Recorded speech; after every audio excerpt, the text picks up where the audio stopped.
if everyone could take their seats, please. We're going to begin soon.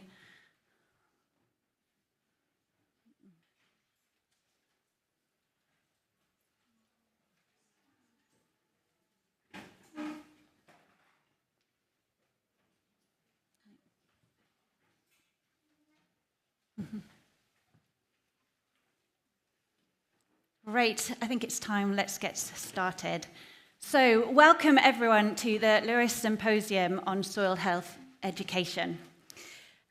I'm Helen Garrison from the Swedish non-profit organisation Public and Science, a partner in the LOESS project. And I have my pleasure of welcoming you all here to Barcelona, and also a big welcome to everyone who is joining us online as well. So as LOESS enters the final phase of the project, this is a perfect time to reflect on everything that we've achieved, as well as to think about what comes next. Now, at the heart of this project has been co-creation and collaboration, and we've engaged with a diverse range of stakeholders, everyone from students to teachers, researchers, experts in very many disciplines, policymakers have all been involved in creating this project. And this diversity is also recognised and evident in the room today and in the programme we have and all the discussions we're going to have during the day.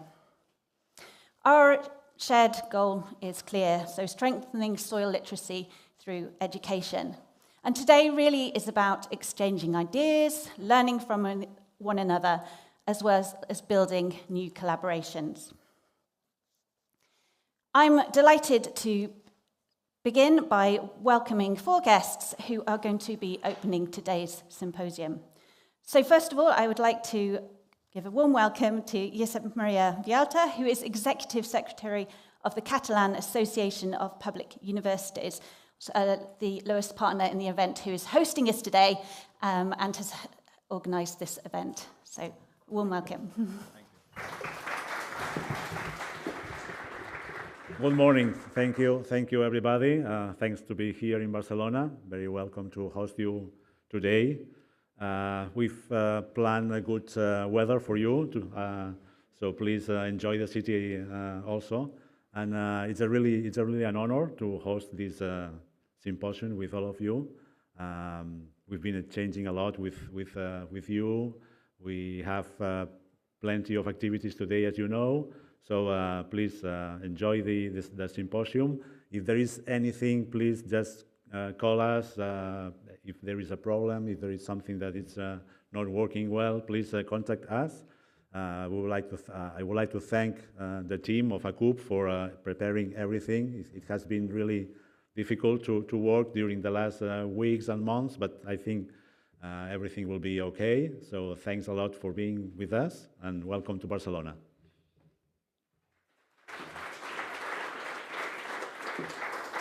Thank you very much.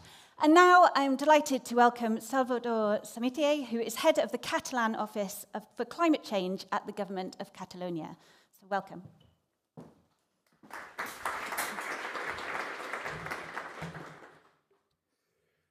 Hello, good morning.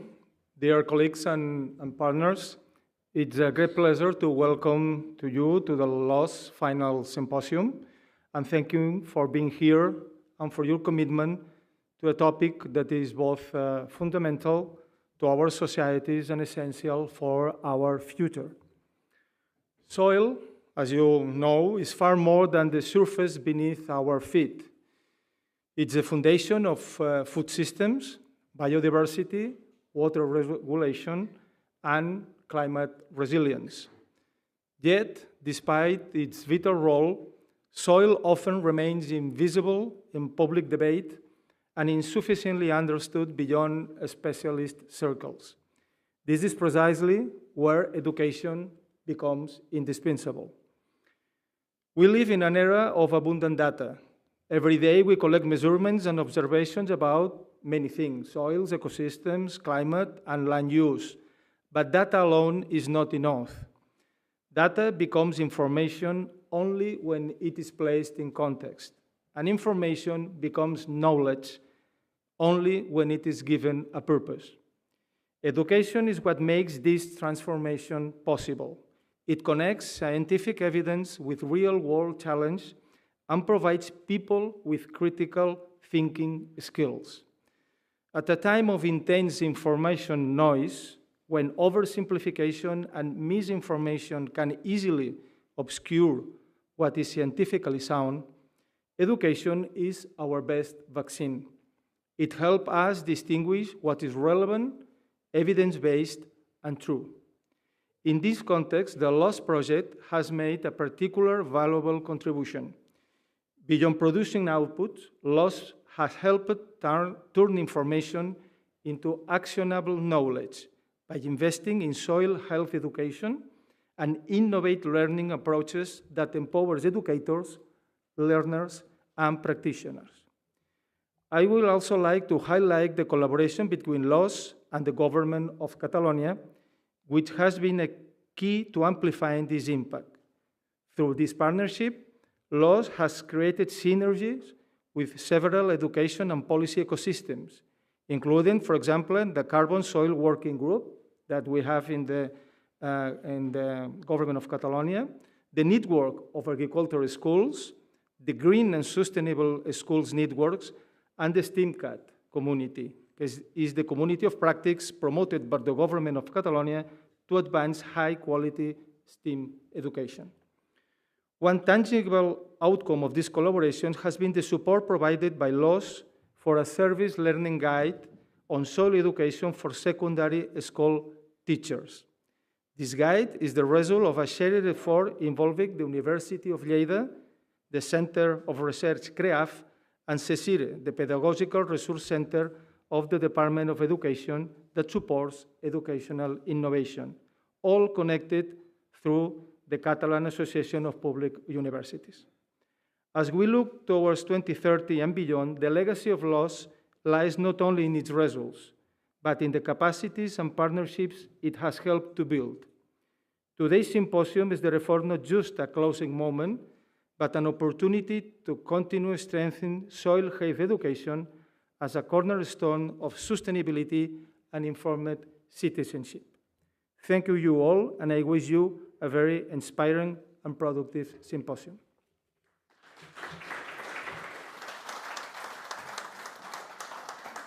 Thank you very much. Right, now we are going to hear from Maria Josim Amaral, who's the project officer at the Commission for LOESS, and she is joining us online from Brussels. Apologies for joining you online as the event catches me in the middle of the next round of evaluations for mission soil projects. It's a real pleasure to be here with you today and opening the LOESS Symposium on behalf of the European Commission and the Research Executive Agency. I've been there since the start as the LOESS project officer, so been following very closely in the last years, and I'm really thrilled to see how much it has been achieved so far.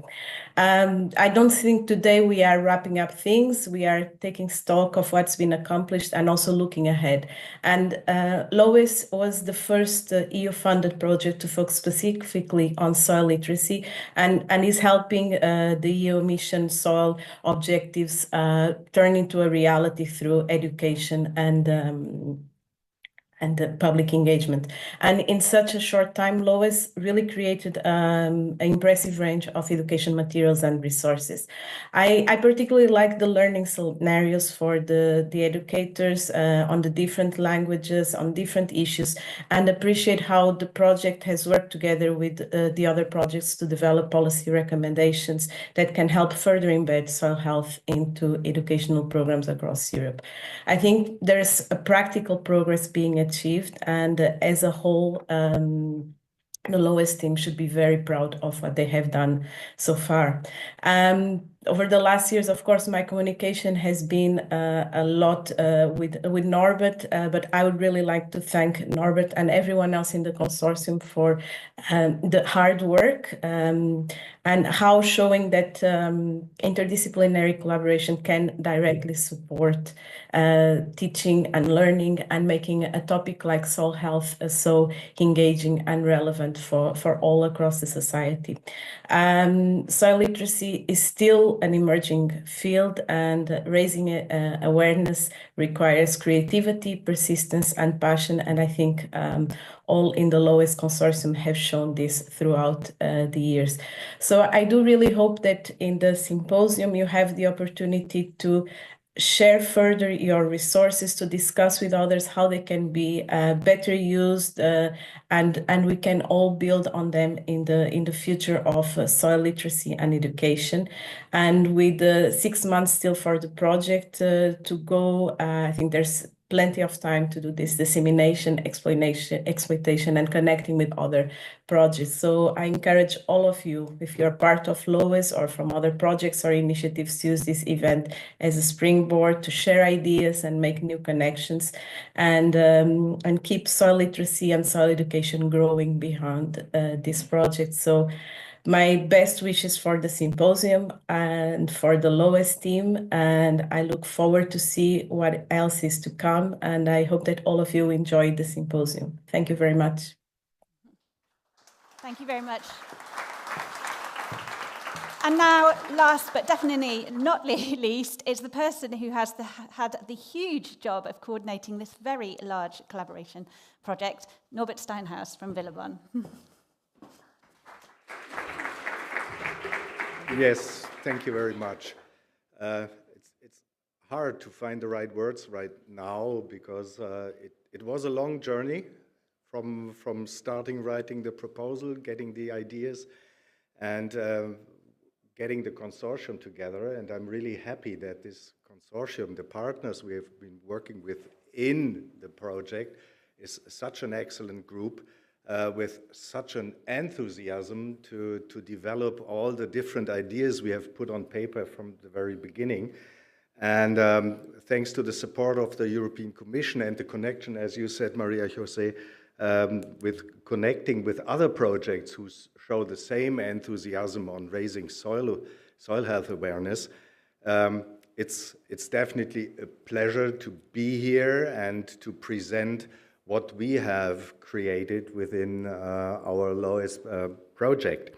And just to get back on one aspect you have mentioned, Salvatore, the communities of practice. I think this was the heart of the activities in all the countries in LOESS, but not only in LOESS, not to start from a satellite point of view and developing what we think is needed, but we connected with practitioners, we connected with learners to really explore what is missing.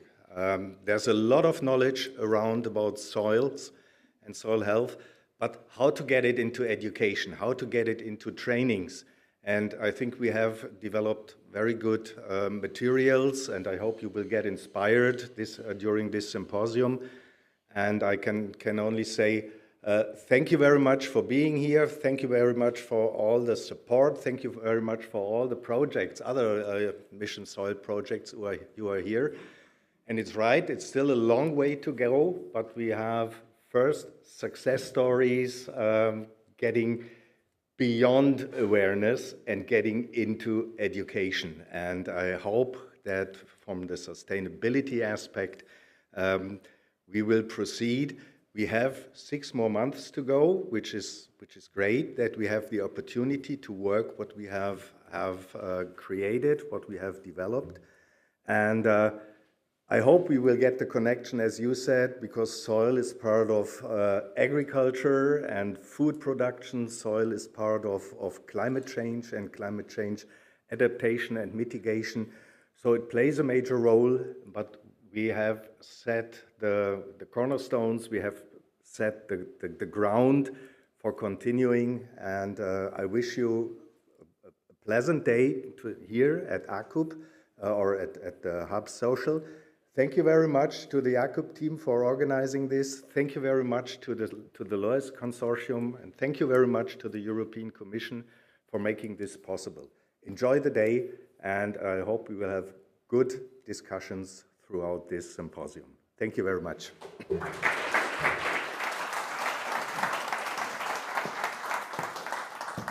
Thanks very much to all our opening speakers.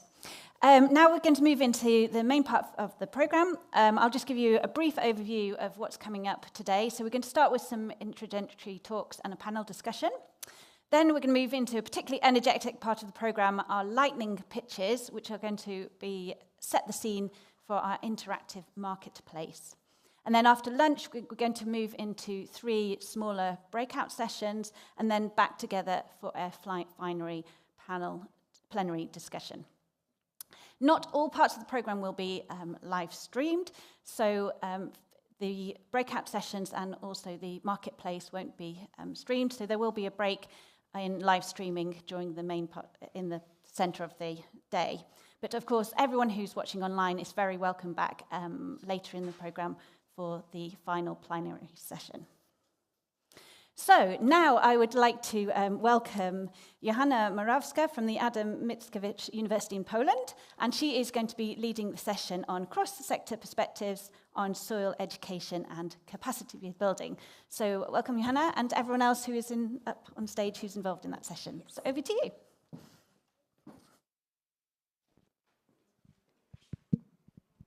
Yes, it's working, right? Good morning. It's so wonderful to be here, to be again in Barcelona and to experience this beautiful spring.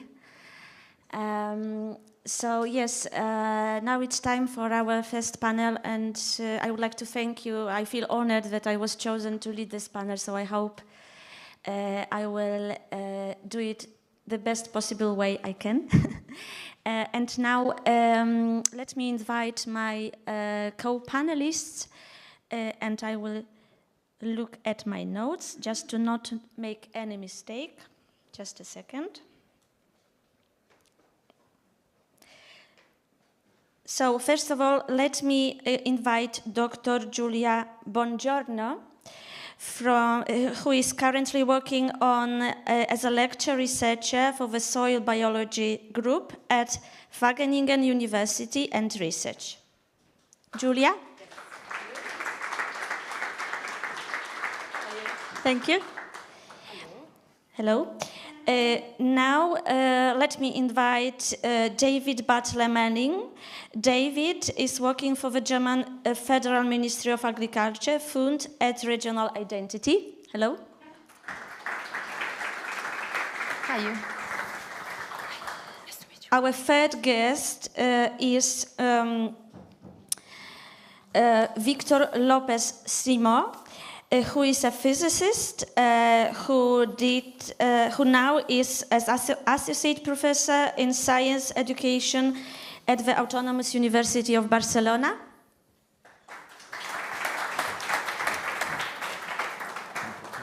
And we also have, let me call students representative.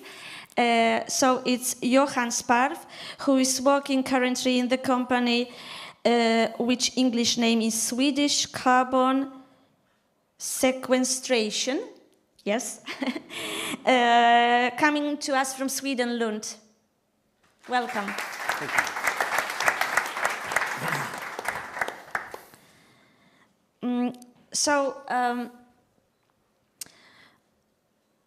Let me start with a question. We all experience soil beneath our feet every day. So what do you think is the reason that it is not really recognized, that we don't really see it?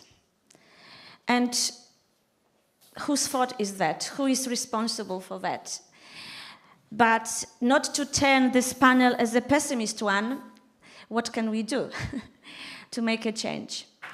So let me start with David, okay?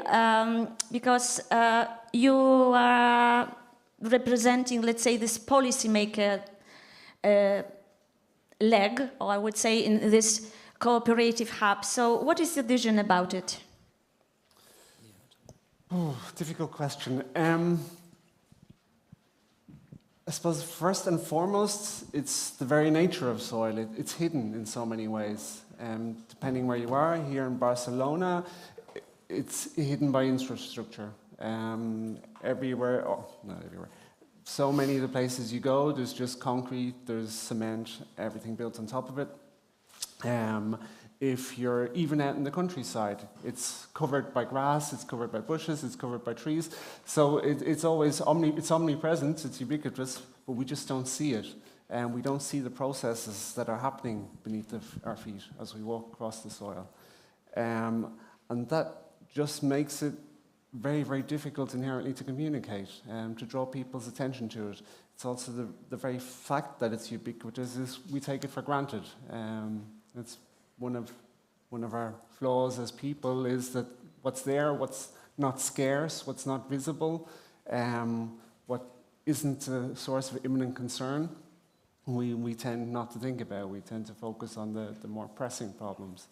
And that's why I was very pleased when the Commission introduced the soil mission around 2018, because as someone who comes from the forestry area with a focus on forest ecology, for years as a researcher looking through the programs FP6, FP7, Horizon 2020, soil topics were so underrepresented. It was difficult to find any kind of funding. With the introduction of the soil mission, it was real emphasis was placed on it for the first time.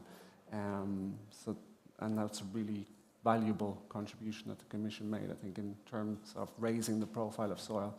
That said, there are a great many initiatives throughout European countries happening nationally. You can see through various mechanisms, programs we have in Germany, for example, that there is a recognition of the importance of soil. There's huge and growing data sets in relation to soil that will help us shape policy in years to come. But yeah, and that's why I was pleased that LOESS was one of the first projects funded in the soil mission, was making that connection between the scientific information that we have, the growing amounts of data that we have, and transferring that into education, into education policy, into public awareness and a much broader understanding of soil. Thank you, David. The question remains relevant for all of my panelists, but David, I would like to dig deeper a little bit, like into the soil. So, in our LOESS project, we created communities of practices that are built from representatives of different sectors, let's say policymakers, educators, scientists, civil society organizations, citizens, etc. So I have a feeling that we are not really sure in terms of soil and the challenges we are facing. Is the soil the topic, a political topic, educational topic, scientific topic? You know, who is really the owner, if there is one? And from your perspective as a policymaker, also on this, let's say, high national level, do you find responsible in a way along for, making soil more visible, or do you feel like you need partners? So, the soil, is it really a political question from your perspective? Yeah, in terms of who the owners, I think we're all the owners. I think you can't separate soil from policy, from education, from science. It's all integrated, and we need an integrated, interdisciplinary approach when we approach science. When we approach soil. For policy, we need an evidence base in order to make good policy, to protect our soils, to manage our soils sustainably. For that, we need research. But we also, to implement these policies, we need to be able to communicate that research. We need the educators to help us communicate that at all different levels in society to create the awareness, so that when we try to implement new policies, and policies are often not comfortable to implement because they place demands on people, we need that awareness, we need that acceptance. So I think it's impossible to separate it. It's impossible to attribute ownership of soil to one particular group more than any other. It's all of our responsibility. You asked something else, but I can't remember anymore. Well, I will come back to you for sure again. But, the question I raised comes from the fact that When it comes to, for example, climate change, we all observed the huge movement of also young generation all around Europe and globe discussing, debating, changing the habits, right? So it, fortunately or unfortunately, became also on the political agenda, and we saw those conflicts and debates and strugglings. So the young generation had a very strong part in it. So now this moves me to educational sector and to Julia, to you, because you told me in our, let's say, email conversation that what you are doing, you are also trying to focus on education about soil and collaborating with different actors, different schools or organizations. So from your perspective, or do you observe such an interest in soil also among your students, your colleagues in basically educational sector? Yeah, thank you for the question. You mean like if, so what I see, what I notice, of course, is that from the more academic level of education, yeah, there is a need to go out from our ivory towers and start to have conversations with different stakeholders in society, so with kids, with older kids, with adults, with artists, with farmers, with policymakers. So definitely there is a need from scientists, of course not all scientists. Some scientists are still very much into their very mechanistic and small-scale processes, but there are some scientists and also students that really feel the need to go out and communicate in different ways. There is not only one way, of course. I don't think there is only one way of communicating and engaging with outreach, with soil outreach. But definitely what we see, and indeed even my position, so I started as a PhD, as a scientist, and then I started to have more and more the opportunity, the hours, the budget to involve myself and also my colleagues in outreach, and again, different type of outreach. So I definitely see that there is the need, the enthusiasm coming from scientists and students in engaging in different ways with society. That's for sure. Okay, so Julia, you are the one here, I mean, sitting next to me, because I'm not a soil expert at all, but you are. So you do research related to soil. So what makes it so special, you think, that you could, that it's worth educating people around? You know, how would you express your attitude, your personal attitude? Yeah, well, I started studying soil. So I come from a city, so from a big city, and I actually studied, I come from a very humanity background, so I studied classical studies. I studied Greek and history and Latin and philosophy, and what I really started to find very fascinating about soil are the interactions that are actually happening within soil, with below ground, above ground. So, and I think this is really fascinating, and of course is linked to very many issues that also David was mentioning, with the social aspect, with the environmental aspect, with the production aspect. So I think that soils are incredibly complex, but in this complexity there is a beauty. And of course I'm a soil biologist, I love soil organisms, they are amazing, they are beautiful, and they are also involved in a variety of interactions and processes that are at the base of life. So that is what I found particularly fascinating, these interactions that really brings life below ground, but also above ground, and that's really worth exploring. And it can also teach a lot about life above ground. Mm-hmm. Yeah. Okay, thank you.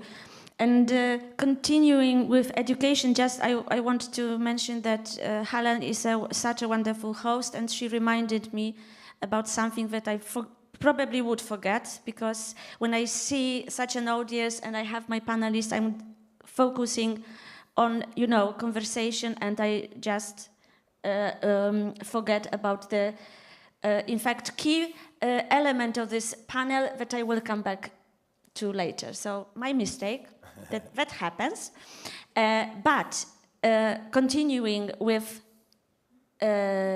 education. So you, Victor, you said you collaborate with children. Yes. Yes, so you collaborate with different schools. And, you know, from my perspective, it looks like it should be quite easy to get interest of children into the soil, you know, because they like to play, they are, generally speaking, still interested, you know, they are not, you know, like us adults, they don't have this, you know, already some, let's say, thoughts about it. So, but is it really true? What comes from your work in the field with different schools, with teachers? What do you find the most challenging, or maybe also the most, you know, worth sharing with us when it comes to education and children and school? Okay, thank you very much for inviting me and for also try to give a voice from primary and secondary school. I think that there has been a misunderstanding in the last, maybe let's say 40 years in education, especially in primary education, that has to do with the meaning of interest. What does interest mean? Because you are asking me, so students should be interested on this like everyday life situation. I think that in many places, in many contexts, there has been a misunderstanding in which interest means what students, the first thing that comes to students' mind. Okay, so this is very typical in a, let's imagine I am a teacher of 7 years old students. We start the course, okay, which topics are you interested on? Okay, top one, pirates, dinosaurs, volcanoes. So we have to pay attention as teachers in the meaning of interest. What is relevance, let's say, depends on the translation. Because it's not the same what is relevant for a student in a specific moment because they saw a cartoon or they saw a movie, and what has a scientific and social meaning and interest. Okay? So this challenge is hard for teachers to say, okay, what is not the first idea that comes to students' mind, but what is really important for their building as futures, not scientists, but future citizens, because we don't have to forget that 95% of students will not follow an academic career in which they will investigate. They will just be citizens. But those citizens will make the decisions when they decide what products to buy in the supermarket, when they have to vote in elections, when they have to just watch TV and understand the news. And so it is important for teachers to say, okay, what are the key ideas to be learned in school? So I would say, as a summary, that teachers, especially in primary school, should try to see not what is relevant in one specific moment for students, because if we think in terms of animals, they are usually interested on these huge animals they can see in the television, elephants, giraffes, and tigers. But when I ask them, but which animals are around you? Which animals? We have a lot of forest here in Catalonia, which are the local environments, the local ecosystems. So, and many times they don't know about local animals. They know the animals that are in television. So I would say that the main challenge is make teachers, help teachers to focus students' attention on this kind of local but relevant questions related with science and society. Thank you, Victor. So, well, it sounds very creative, but also I would say you are very lucky because you have this feeling that you really shape future citizens, because this is a good moment to do that, right? And to build this awareness about soil. And how about, Johan, when it comes to a little bit older students, I mean university students, because you, when we exchanged, you said that you will be representing a student's voice. You also mentioned about your activities related to student activism, also related to soil awareness, biodiversity, and all these, let's say, aspects related to the topic of our symposium. You also developed a very interesting, I understand, startup company, some kind of. Yeah. So what makes you? I'm very happy to make you laugh. This is always. So you see, my dream was to work in a diplomacy, and my mother said, "Oh no, not you, not for diplomacy." So Helen was a wonderful diplomat because she made a very quiet, note, not to remind me. I already told you about it. Yes. So imagine me negotiating. I am so honest with the audience. So, but that's okay. But let's not focus on me. Let's come back to Johan. Johan, so why soil? Why? You were a student. What makes, Yeah, that's a really good question. Not everyone is interested in soils, to be honest. But my background as an environmental engineer, you might think that I would have soil on the curriculum, but as a matter of fact, we never talked about soil, to be honest. We're talking about renewable energy and water usages. But then, by chance, I ended up in the field by working on a farm and working with aquaculture and vegetable gardening.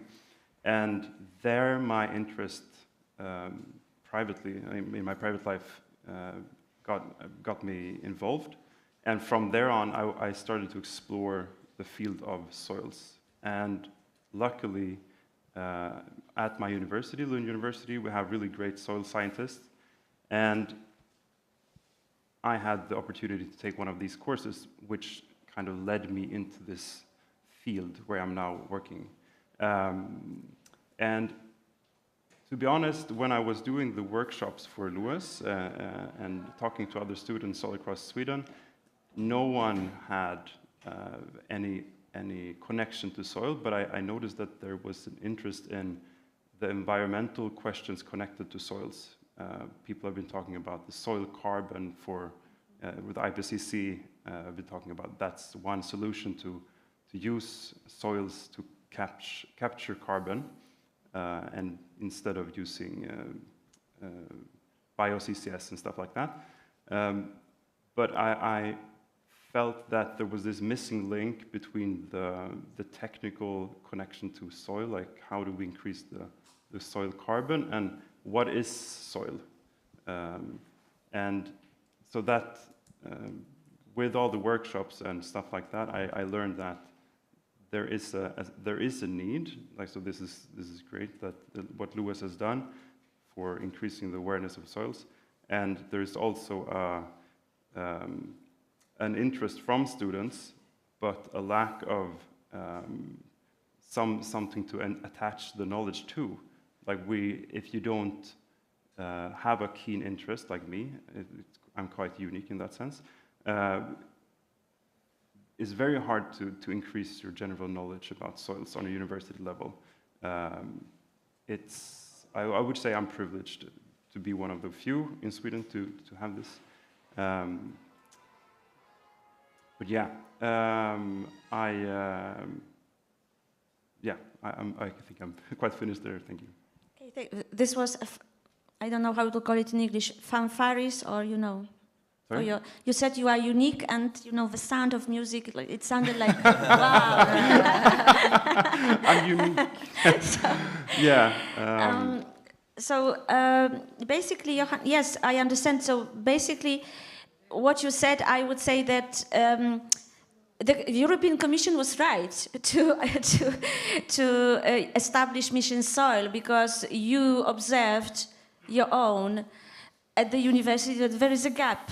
There is a clear gap, right? That we don't really understand soil, that the soil is not really present, maybe directly, but in fact, and what we also have discovered, and what I have discovered in the soil project, that it's related to so many fields, so many aspects of our life and research. So I understand your feeling that there is something needed to be done, for sure.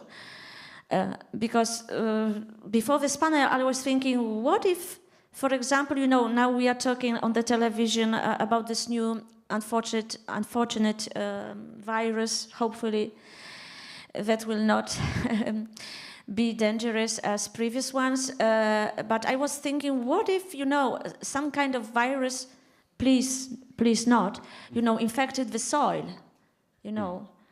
So, for example, the soil would turn into dust. I know it's some kind of science fiction thinking, but what if? We don't know the future. So, and then I was thinking, is life really possible on Earth without soil? I think it's not, probably.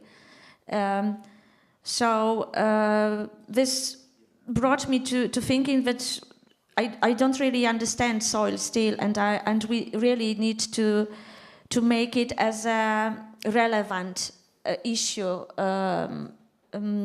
all around different, sectors in Europe, and not only Europe. So I think this is a good moment to invite David and Julia for their 10-minute speech that will set the scene for the whole symposium. Are you okay with that?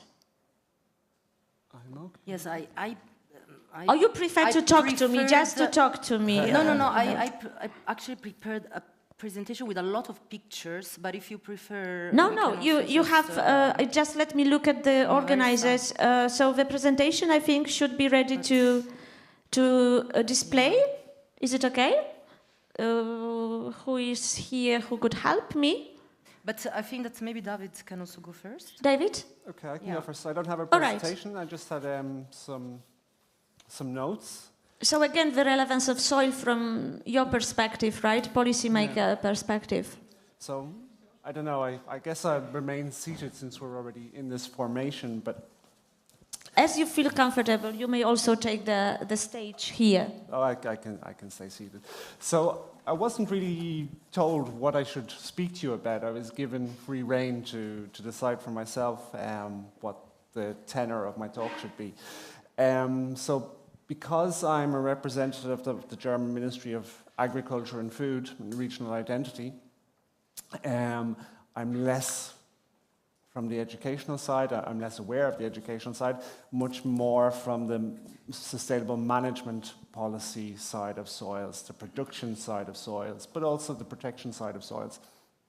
And I thought it would be interesting to highlight first some of the various measures that we've been implementing in Germany over recent years that kind of demonstrate that there's already an awareness there of the importance of soils, and there has been for quite a while, and that through these measures we actually have already a very, as I alluded to earlier, a very large resource of information about our soils.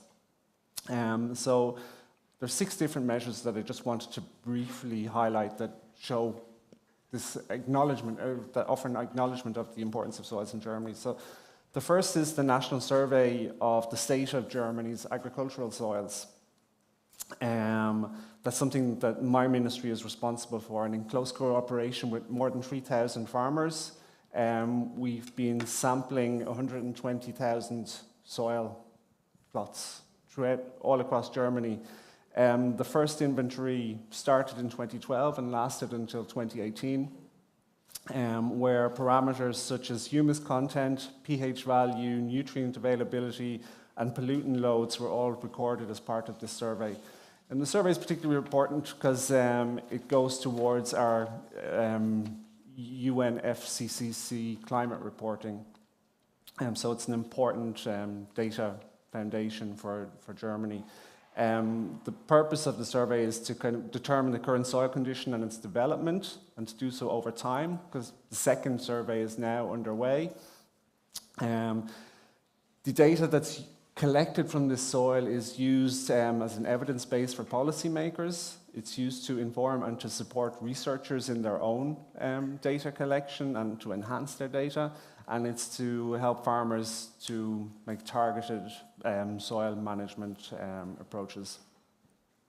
The second is another national survey. It's the survey of Germany's forest soils, which actually predates the agricultural soil survey. It goes all the way back to 1989, was the first such survey. We're now involved in the third survey. So there, all across Germany, 2,000 soil sample plots are sampled regularly to collect data on the soil structure, soil porosity, water balance, and how that then interacts with root development in Germany's forests, to look at carbon storage in the soil, in the topsoil, but also to look then at nutrient loads from acid rain, loads of heavy metals, of pesticides, and so on. So that then is used to inform Germany's regular report that you will know in UN context on the state of Germany's forests, which feeds into the state of the global forest report. And it helps us as policymakers in how we then decide to fund climate resilient forest management measures and initiatives and so on. So we've had these programs for longer, going on 2-3 decades now. But 2023 was when we established our first national soil monitoring center in Germany, in Dessau, in the east of Germany. And that center combines all of the data from these surveys and interviews, but also other data collected from remote sensing, from satellite measurements, and from research projects taking place all across Germany. And once this soil monitoring center, which is still new, once it's properly up and running, its purpose will be data integration, so to merge all of the data that's collected nationally on soils, data visualization, to help create interactive maps of the soils across Germany so that they can be displayed by various use types, various condition types, and so on, by pollutant loads. And then ultimately to act as a decision support tool for various land managers, policymakers, and so on. That will all eventually be an open data platform that anyone can access. And then in terms of funding programs, so one of the big measures in Germany in the last few years has been the Action Programme for Nature-Based Climate Protection, a funding program of over 3 billion euros. And one of the very important elements of that has been a focus on soil, on the preservation and protection of soil. Some of the measures that have been funded have been projects, not research projects, real practice-orientated measures that develop humus levels in soils by reducing tillage, by increasing organic fertilization, measures to renature peatlands and wetlands, but also to fund agroforestry systems across Germany. So this program is to contribute to our climate goals, and it's an acknowledgement of the importance of soils in Germany. Another funding program is LOESS. This is a research program. The long title is Soil as a Sustainable Resource for the Bioeconomy. Here, since 2015, the Ministry of Education has invested 100 million euros in research projects addressing soils. And then the last thing I wanted to measure is the Boden des Jahres, or Soil of the Year award, which was introduced in 2005. Every year on World Soil Day on the 5th of December, the announcement of the Soil of the Year of the following year is made in a big ceremony. December last year, the Soil of the Year for 2076 was announced as Archivboden, or archive soils. Soils that serve as a repository of cultural use of soils and memory of soils. And that's an interesting development. In the early years, the Soil of the Year was very technical. It was based on soil typologies. It was pseudo-clay or Cambi soil and so on. But in more recent years, they've tried to change the emphasis to try and pick soils where there's kind of a more emotional attachment to improve that communication aspect. So archive soils this year. So why do I highlight these measures? I highlight them because it shows that there has been recognition of the importance of soils. It shows there's been huge investment in increasing our knowledge and understanding of soils. But where I think we fall down in Germany is the translation of this data and information into public awareness and into education. The positive is that the information and knowledge is there, that it's accessible, that it can be used. The challenge is now transferring that into something that is usable, that is applicable, that is easily understood, and that's accessible. And I think LOESS has been a really good first step in that, and I hope that we can continue to work on the knowledge, the tools, the materials that have been created in LOESS, and that we can further enhance all of that work that's been done so far. Thank you, David. Indeed, it sounds impressive, and it looks like a very systematic approach to soil. And you mentioned a lot of programs and initiatives, also data source. But still, in LOESS, we, as it was mentioned also by Johan and Victor, we discovered that still this lack of awareness is a challenge, but a beautiful challenge, you know, not like a pessimist challenge, I would say, like a challenge that is very engaging. And you, Julia, now it brings me again to you, Julia, because you mentioned that you have some observations and experience in communicating, also research, but also what David mentioned. So communicating the awareness, the soil, its beauty, its, you know, to the society. So this is what you, David, said, that this is also, you find a kind of issue, and you look for different channels to do that. So Julia, could you please share your experience? Yes.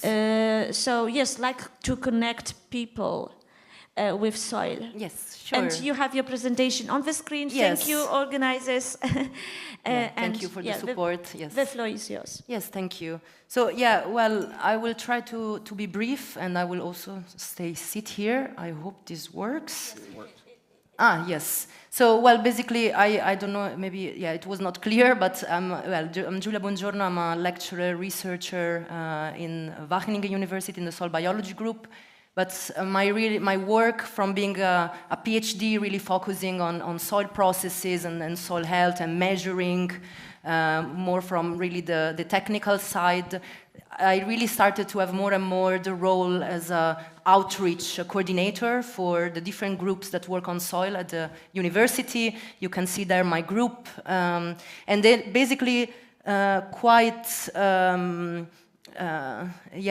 the time, I started to go from the lab to the field more and more, and really trying to communicate this passion about soil and soil biodiversity to the public. And what I also do as outreach coordinator, which I think is a very important role, is also to help my colleagues to be involved in these activities, because as I said before, not everybody has the time to find the connection to be able to do this.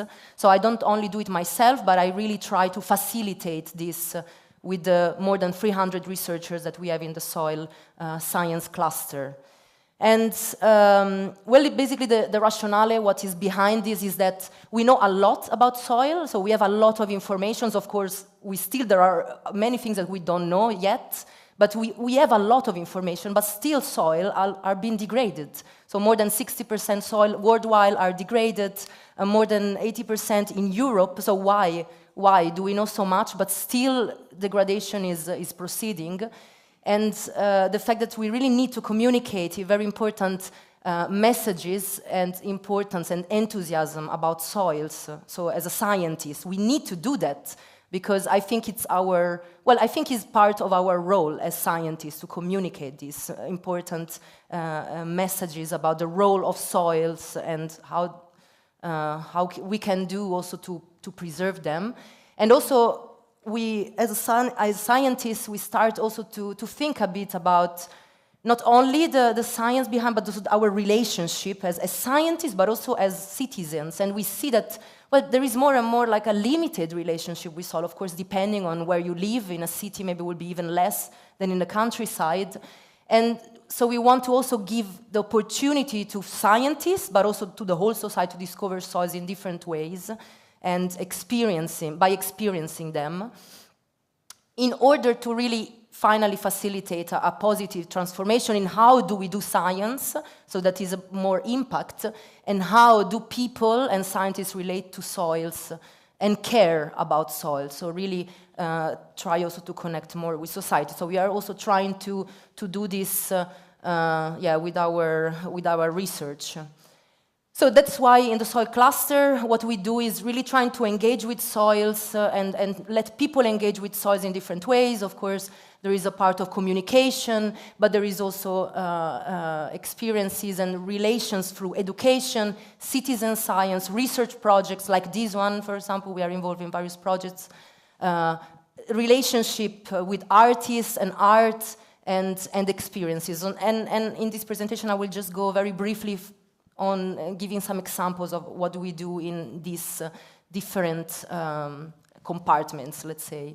So of course with communication, well, we try to go out of our papers that nobody or very few people read, especially if they are not open access.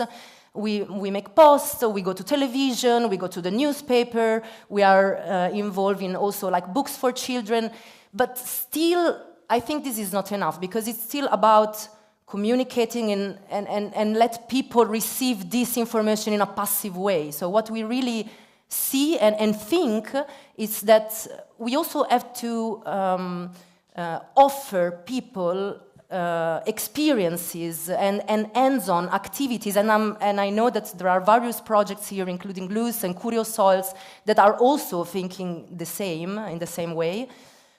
So what we do is that, well, through education, a very important part is about taking part of activities where we connect to children, and of course, a very, very nice thing is to take part of activities that are already ongoing.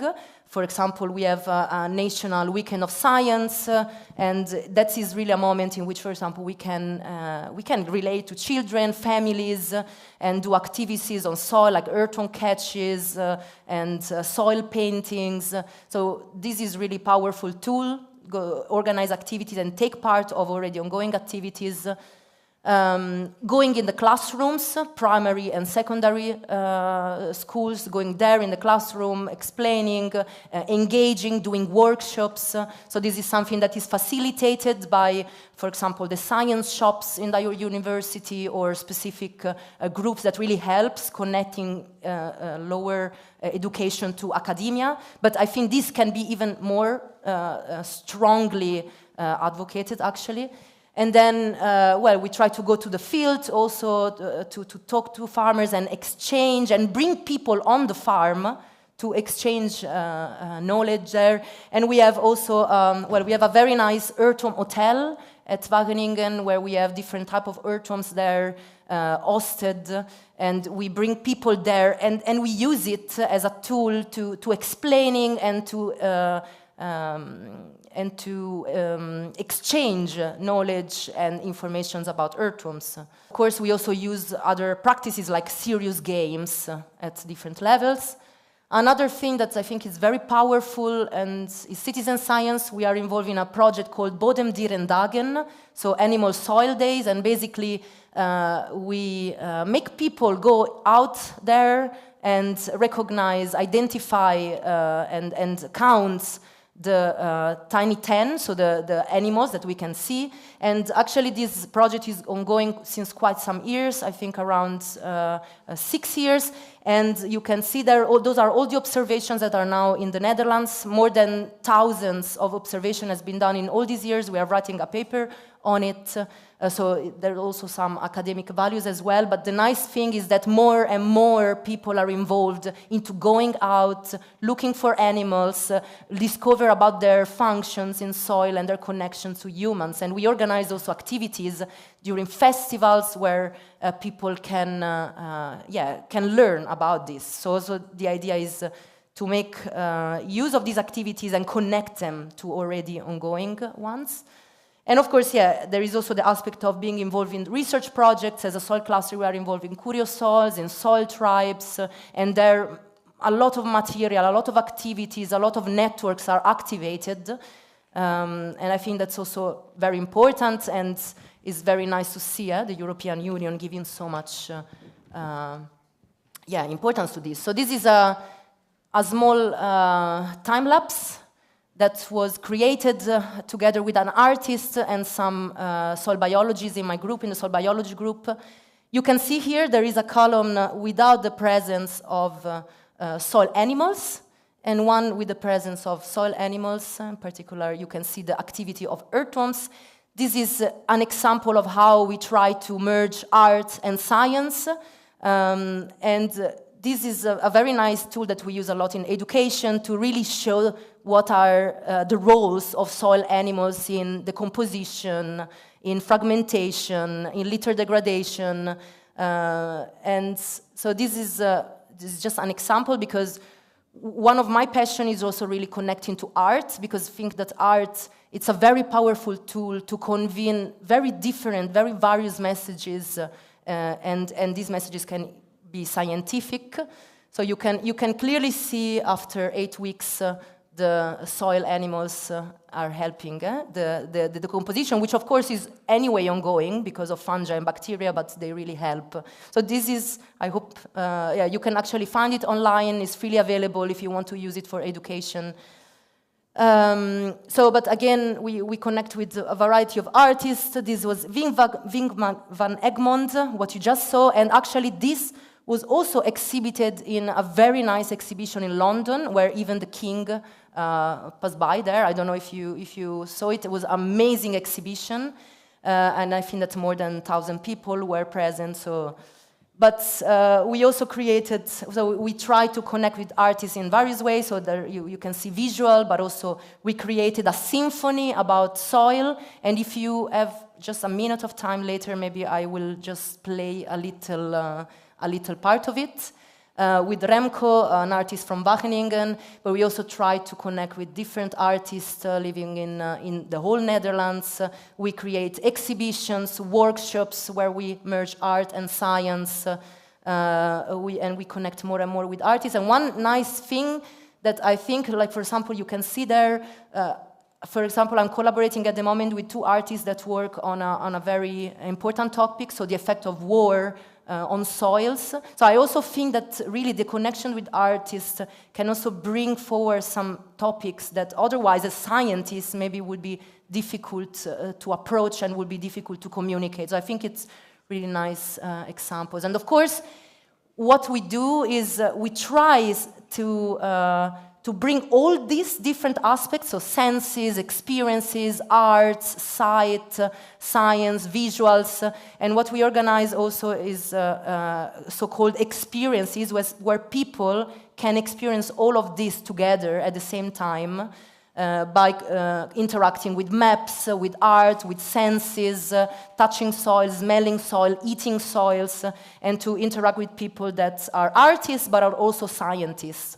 So trying to bring together and bring these experiences to people and also to scientists to enrich the way in which they can see soil and they can relate to soil, with the final aim really to care more about soil and create a connection. So also what you mentioned, this dimension of creating more and more also an emotional connection with soil, I think is very important. And I think as a scientist, and we can see also in the research project we are doing, this is coming more and more. It's necessary to connect to soil in order to really have a behavioral change.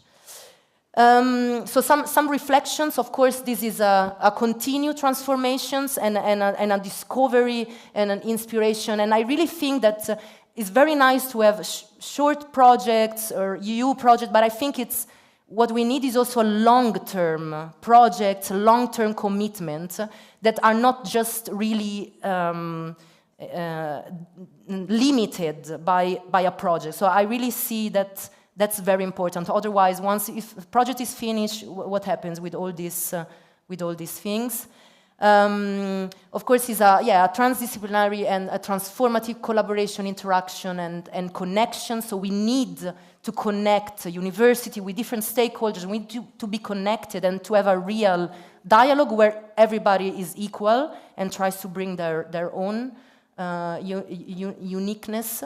And then, of course, yeah, we need to take space and make space, so but this creates and requires motivation. So very often we do this for free or in the weekend, and not everybody, of course, it's totally fine, wants to do that, but it needs time and it takes time. And of course, there are sometimes funding issues and also about the fair involvement of stakeholders. I think I would, yeah, plea for that as also for artists. But yeah, the fundings are issues because natural science is well funded, but then when we go a bit towards art or more social, we find problems there, and also like some problematics on how to reach difficult groups. Yeah, it's easy to go to Wageningen where everybody knows about soil and everybody is super sustainable, but then how to reach people that are not into contact with these things because they're just not interested. That's why we try to go to festivals or to places where people that will never encounter soil maybe just bump in your stand and then are involved. Also how to spread the material, because a lot of material is produced, but how to spread it well, I think we will discuss also later about it. And also another important part as a scientist, the last two parts is, of course, we need the recognition for this, because not only papers are important, we understand, so how to recognize the value of all this work that we do, but also how to measure the impact, because that's also quite related. So how do we measure that? It's also something that I'm still trying to look into it, because I don't think that surveys are the only way to go, because they are boring and they really very often take away the enthusiasm that you have when you do your activities. Yes, so this is what I wanted to say. I hope you are inspired, and I hope that this, you also do a lot of very inspiring things, and I hope it sets the scene for what we will see later. Do we have 1 minute time for, otherwise we can also do it later. I wanted to just play a very short fragment of the symphony about soil, but we can also do it later. At the end? Is it okay at the end? Because totally, yes. It's only 1 minute, but we can do it at the end, but I think it's very nice, and as the final touch of the panel, okay? Great, yes, thank you. The symphony at the end of this panel sounds very interesting. Great, thank you so much. Challenging. So, I think I am a very good example of 45-plus generation who know nothing about soil before LOESS project, and now I find it fascinating. You know, music, art, education, creativity, big data, you know. So Julia said about, before I give you the floor to the audience, I just want to come back for a moment to Victor and Johan, if you allow me to, please. So Julia was mentioning about this experience. Do you also find this experience, Victor, as that relevant in creativity when it comes to educating children? Okay, very nice question, because it helps me to introduce the idea that I want to share with you. I think that it's hard to make a summary of the educational challenge related with soils, because it depends strongly on the local context, on the educational level. I think it's completely different approach if we are talking about 5-year-old children or 14-year-old teenagers. But I think that if we summarize it, we can identify 3 main challenges, okay? So the first one has to do with this hands experience, okay? But I think that if the message we give that is only about hands-on experiences, I think that we would reach a very surface level. But I think it's the first one. Okay, so I think that the first challenge should be moving from seeing the soil as something disgusting or invisible to understanding that we can interact with it. Okay? What does it mean? We can just maybe our hands can get dirty, but it's nice to explore the soil, to take it with our hands, to manipulate it, to observe different small animals, invertebrates, just going, so overcoming the disgusting first reaction, oh, a worm. Many children and many teachers. Are you true? Okay, so it would be nice. So I think that one important challenge is to move from a worm to wow, a worm. How important they are so giving relevance to worms, to small spiders, to snails, to seeds, to water. So it's we can say it's wet. It's somehow wet. Oh, I never realized that. Did you say spiders? Spiders, yes, of course. So everything that has to do with interacting with it. So the first barrier is to move from a distant relationship with soil, or usually a completely absent relationship because we don't know it exists. But once we know it exists, it's not. So this is an important challenge to say, okay, yes, it's not disgusting. We have said maybe 3 or 4 times today, is the basis for our life, for our food, for many aspects of our life. So promoting this curiosity, promoting this losing the fear to just touch, to take some samples, go to the lab, to analyze them, to understand that we can measure, we can transform the soil into measurable variables such as humidity, porosity, pH, so acidity, etc., etc. That would be like the first challenge. Then I think there is a even more challenging step that would be not only interacting with soil, but thinking about soil. And thinking many times is even harder than manipulating, because it would seem that it's only about manipulating. So I think I made this experience many times with the children. They are invited to university. We made it with Uriol 1 month ago. We made a very nice experience in which we have a treasure, a real treasure that was buried under the soil.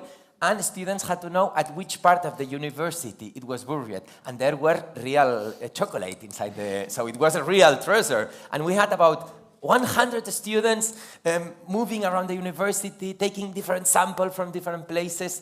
So this level that is about motivation, about breaking barriers, I think is important.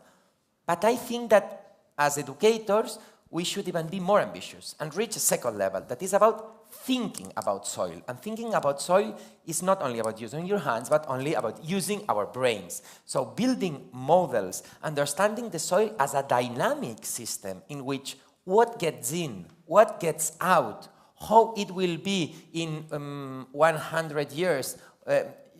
For example, you said that we have a lot of the danger of losing soils, but we only can discuss that if we understand what is a prediction.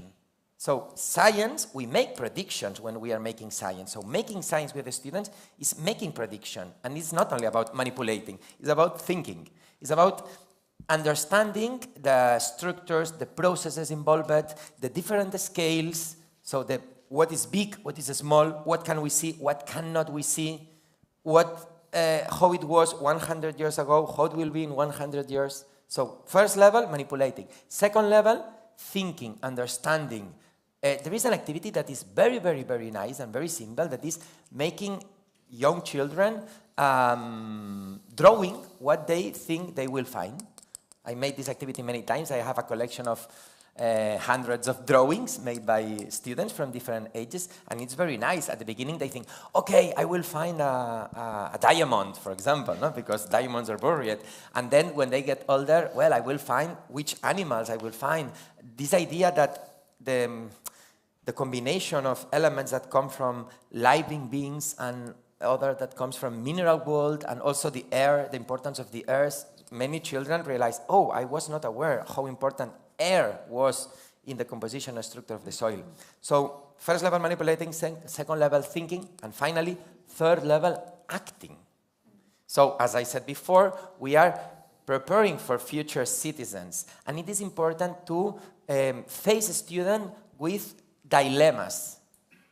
It's not only about motivation, it's not only about understanding how worlds work and how natural systems works, but which is our role as humans, that we have to make decisions.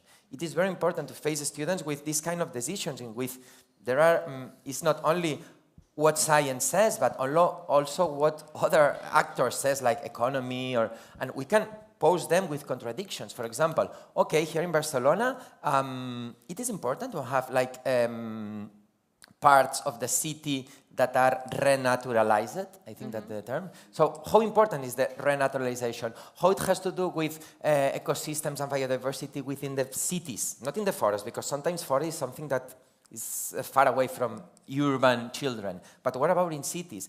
How the mitigation of the heat in summer, how the soil affects, and how the difference between the temperature in summer in concrete floor and soil spaces.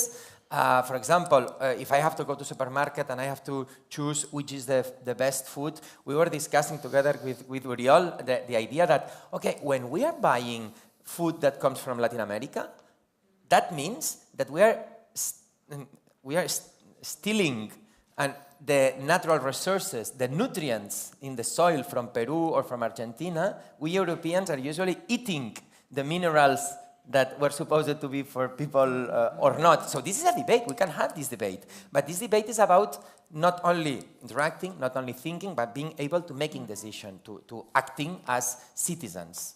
Maybe with a low technical knowledge. Because, let me finish that, sometimes when we discuss with teachers, they feel pressured, like, I already have a lot of topics in my curriculum, in my syllabus. So one more topic, now soil, how many hours I have to spend teaching about soil? This is a concern that many teachers have, because I don't have more time. Okay, so it is a nice debate that teachers, we have to with teachers. You don't have to make that all the teachers become experts that will make their PhD about soil health, but you will be a citizen. So you have to have this basic understanding of the world and these basic competences for acting. Thank you. That's very interesting, and definitely you are great in manipulation, because we talk about soil and I think about chocolate. Chocolate. I mean, from your experience when they were looking for a chocolate as a reward, So, so this attitude, manipulation, and attraction. So, Johan, just I'm sorry that you need to wait, but I just feel like I didn't give enough time to Johan. So, Johan, you wrote that you organized agroecology forum for 400 students in Malmö last year. Yes. So, my question would be, apart from the question, how do you make business from soil? But this is not the topic of the symposium. What was this hint? How did you make agroecology, a topic interesting to attract so many your colleagues? Yeah, that's a good question. So we were. And I'm not talking about manipulation and communication challenges, but I think, how did you make it a relevant topic to attend? In this sense. Fair enough. So firstly, I'd like to say that thank you for the amazing energy that you are sharing with the topic of soil, because this is really what gets people interested. You were thinking about chocolate, so that's really good. But yes, so the Agroecology Forum, so what I was talking about earlier, that my interest in soils got me to work with the soils. So now I work with a company called Swedish Carbon Sequestration, and we have, this year is the third time we're going to have a soil health festival, where we teach the general public and farmers and policymakers about soil health and regenerative practices and agroecology. But the forum, the Agroecology Forum, was the 5th time we held that, and it's a mix of students and practitioners, scientists and policymakers from all across Europe, gathering in one place in this particular time in Malmö. And what I think makes people engaged in we don't necessarily just talk about soil, but soil is always present because that is obviously where the food comes from. I think the involvement of people in this community is the increasing awareness about the food system, and the food system is connected to soil treatment, and mistreated soil is not connected to a sustainable food system. And what I was talking about earlier, that the students are more concerned about soils, is also a concern about food. So that is what I think also is the best way to reach out to people, because soil can be so abstract, but food is not. So everyone engages with food, and like you said, Victor, that food that is imported is anonymous, food that is local is not. We have a face of the farmer, we can talk to the farmer. The farmer usually has a way of thinking and a philosophy how they treat the soil, and what is their motivation to treat the soil in a good way or in a less good way. And I think that has to be, it's a very important question that we have to raise also, that how do we make the people who are in charge of the soils, who are managing soils, I'm talking about farmers, how do we make them do their job the absolute best way? Because we know, all of us here, that the soils are degraded in Europe due to soil sealing, bad agricultural practices, and that's a result of how the CAP is now formulated and how the policies are now formulated. So we have to make the farmers, make it easier for them through education and through policy and through subsidies, so that they can do their job the best way. And I think that's also, it's going to trickle down to the general public to learn more about soils in general, because everyone eats, and then, yeah, the food is obviously connected to soil. And on a last note, I think like in Europe, we have had this trend that we have an aging farmer population. We have to have a renewal. Young people have to become farmers, otherwise we can't produce food. And we have to, municipalities and on the EU level and national level, we have to make it easier for people to actually access land, because if you can't access land, you don't have an interest in involving with soils, and thus makes it harder to increase the general knowledge and awareness of soil. Yeah, I think that's my finishing note. Thank you. Thank you, Johan. Now it's time for questions, and since we gathered here, we will have time also to discuss during coffee breaks, lunchtime, hopefully. I would like to give the priority to questions online. Yes, sure. Right? Daniel, do we have any? Just. The only question so far is, can we have a link to a video? Can we okay. Yes, of course. Can we have a presentation, the PowerPoint? How many people there are online, just for right curiosity? Now about 27, 28. Okay. It goes up and down. Yeah, sure. I can... I don't know how we do, but I can definitely share the If you can send it, yeah. Yes, I can send it to you, and then... Yes, please. Yeah, I can sure, post it online. Yeah. Everybody can use them. And yes. I just checked I asked them if they have any questions. So far, no. So okay, thank you. But we are sending warm regards to those who listen. If a question comes on, yes. Yeah, you will let me know. Shout, yeah. Okay, so still there is some little time for questions. So, Norbert, you raised your hand for a question. Now I don't know what to do. To take as to give a privilege to a coordinator, or yeah, advisory board member. Thank you. Smart. I hope I can be wise enough as a member of an advisory board. My name is Francesco. I'm the former project manager of the Humus project, and you will hear more from me in the afternoon.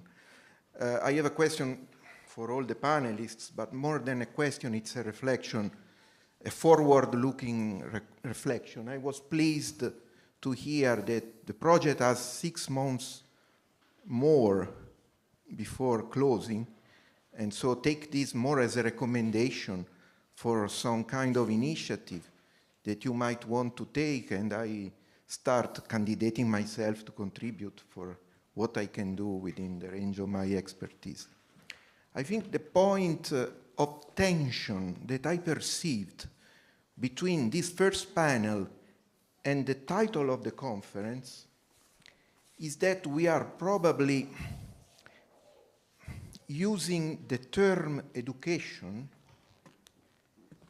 I see, for the right purpose, but probably in a way that is not matching exactly the evidence we are ourselves, and I include the project I was managing before, providing and putting to the forefront.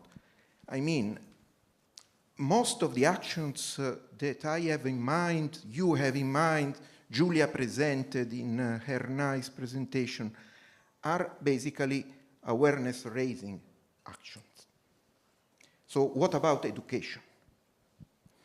I know we are in the beginning of a process, which maybe 2 or 3 years ago when the LOESS project was written, had the desert around. And now we have a plethora of initiatives all over Europe and maybe also overseas, which are more or less confirming that these methods and tools are working fine, especially for the youngest generations, but also for people belonging to the communities we are all members of, and in the afternoon I will tell you more about the results of the Humus project. Still, I miss a gap, and this is my question, between what we can define awareness raising or, to some extent, citizen science, and the mission of an educational institution at all levels, so including also secondary schools and so on, which should have more to do with the scientific rigor and the communication of a scientific mentality, including critical thinking, which is something we miss a lot in other contexts at the moment. Think of the fake news, think of the problems we have on social media and so on. So my point of tension I wanted to stress is exactly this missing element I didn't perceive in your discussion. And then anyone wanting to reply will make me happy. Thank you. Okay, so thank you for that question. I need to keep the rigor, so we have about 5 minutes, and Victor, you raised your hand, so I think that I agree with you that education is a very polysemic word. We have to start from that. So we are talking about education means like basic education, as I said, so also university or high education that has a complete, I think it's important, but it's also hard to do it in a short panel. But I think it's important to focus on which are the rules, let's say, the rules of the game of every kind of meaning of education.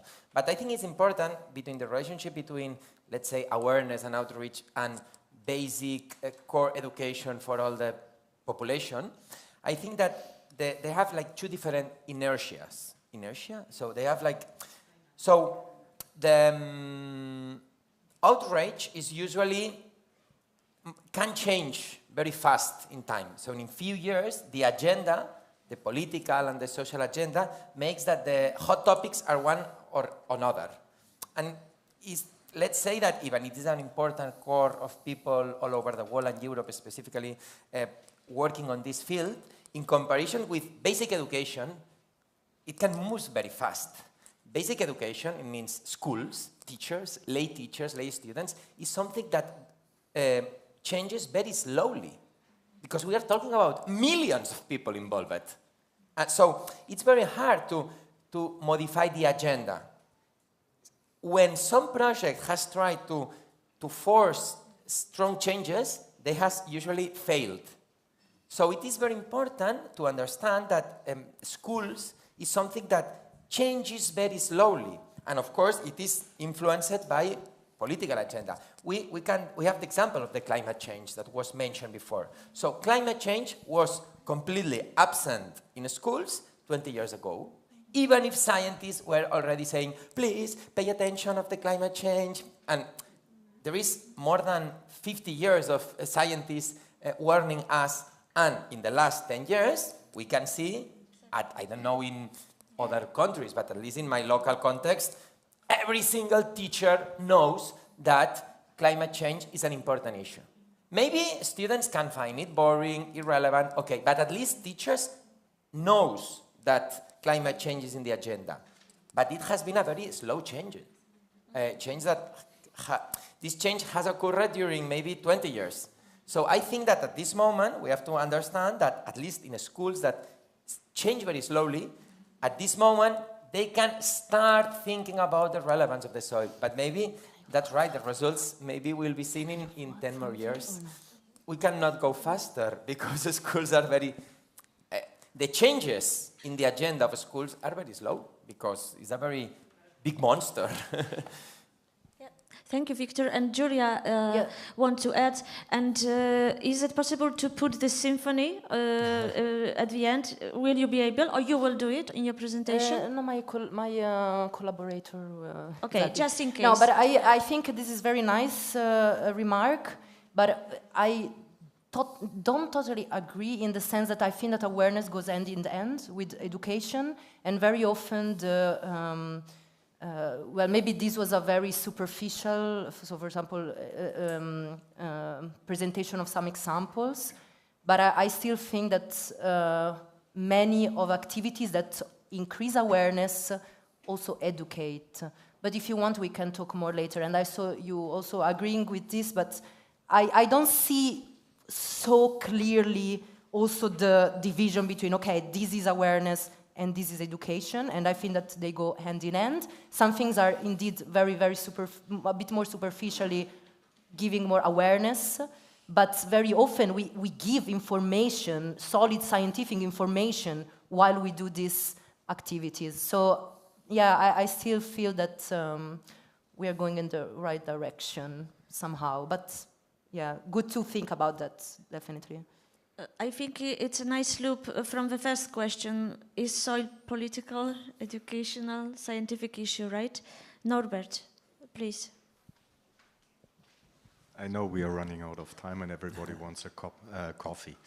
But just one thing, when I saw your circle, Julia, you had education and citizen science. And in my understanding, one aspect is missing in between. And this is what we addressed in LOESS with a specific approach is community-engaged research and learning, which means picking up societal needs, in our case on soil issues, and integrating them into higher education teaching, and to provide the right skills to lecturers to be able to work in community engagement. Because citizen science can be part of community engagement and community-engaged research and learning, but there's more on this. Yeah? And maybe I can bring in another term when we're talking about awareness raising and education. What about training, which in my understanding is somewhere in between skills development, which you addressed, David, when empowering farmers to work with the data, to create data, but also to work with the data. Just as maybe the remark before we listen to the symphony. Thank you, Norbert. Would anyone else, I mean, there's clearly no time, but you know we are open to... okay, I don't see any... yes, there is one, so please. Yeah, very briefly. I believe that now, in this economic moment, it is the right time to let to the decision maker to understand which is the real value of soil, real value of farms. Because of this reason. In the last 10, 20 years, there was a boom in establishing the outlets. Oh, we must we must build a new area to buy Zara, Valentino, and so on and so on. And hectares of soils that was formed over 10,000 years were completely destroyed. Everybody talked about soil consumption. We must take care of soil consumption. And if you look about the urbanization in the last 20 years, it was devastating. Now there is a big problem because of Amazon. Oh, what this means, Amazon.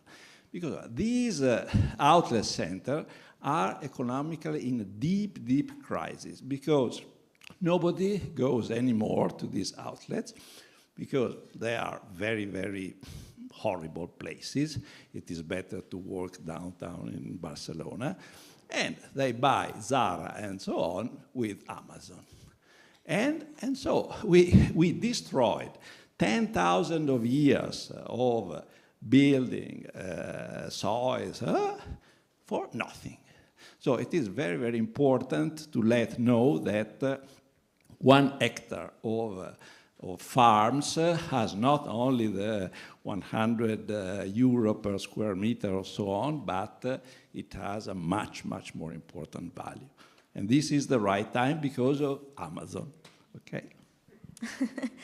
Thank you. Thank you for this comment.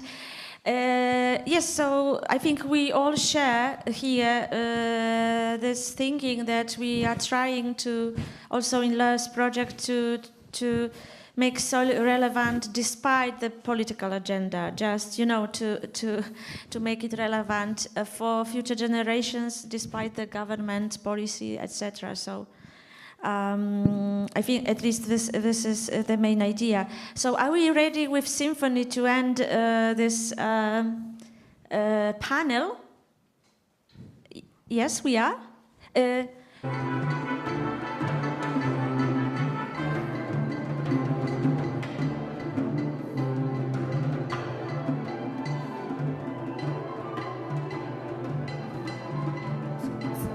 Something is happening.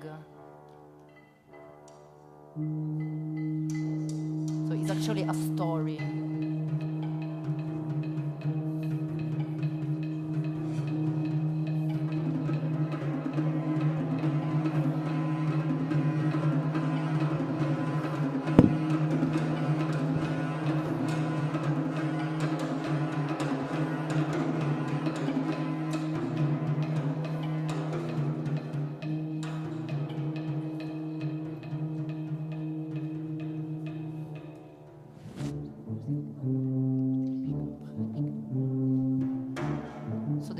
Was made in 5 parts. This is only 1 part, and something is happening, and so it was just a fragment of 1 part, and we are in an arable field.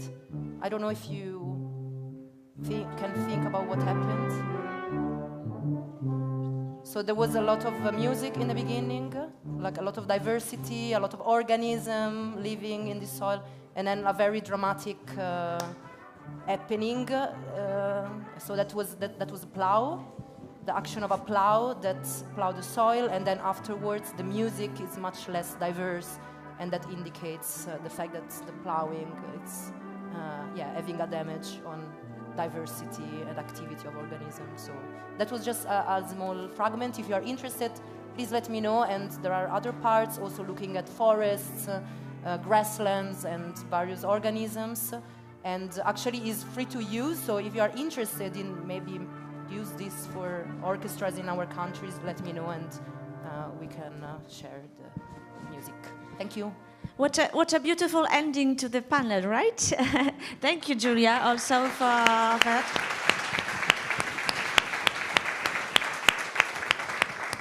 So, thank you very much. I failed at some point, but my panelists didn't. So thank you to my panelists for your inspiring presentation. And with a relief, I give the floor to Helen again, right? Thank you. Thank you. Thanks, everyone. Right, we're going to move into kind of quite a dynamic part of the program, our lightning pitches. So can I invite everyone who is involved in the lightning pitch to come up in front of the stage, or to the side if you're in the second round.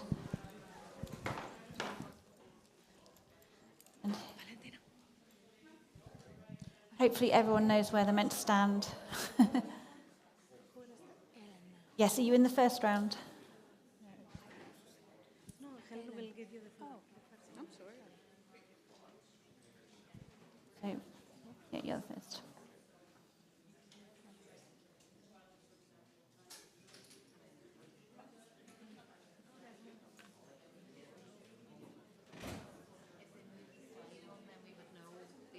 Yes. Yeah. Perfect. You're at the start. Here we and go. At the end. Right, if we could have the first 7 just in front of the stage. So Valentina, you stand here.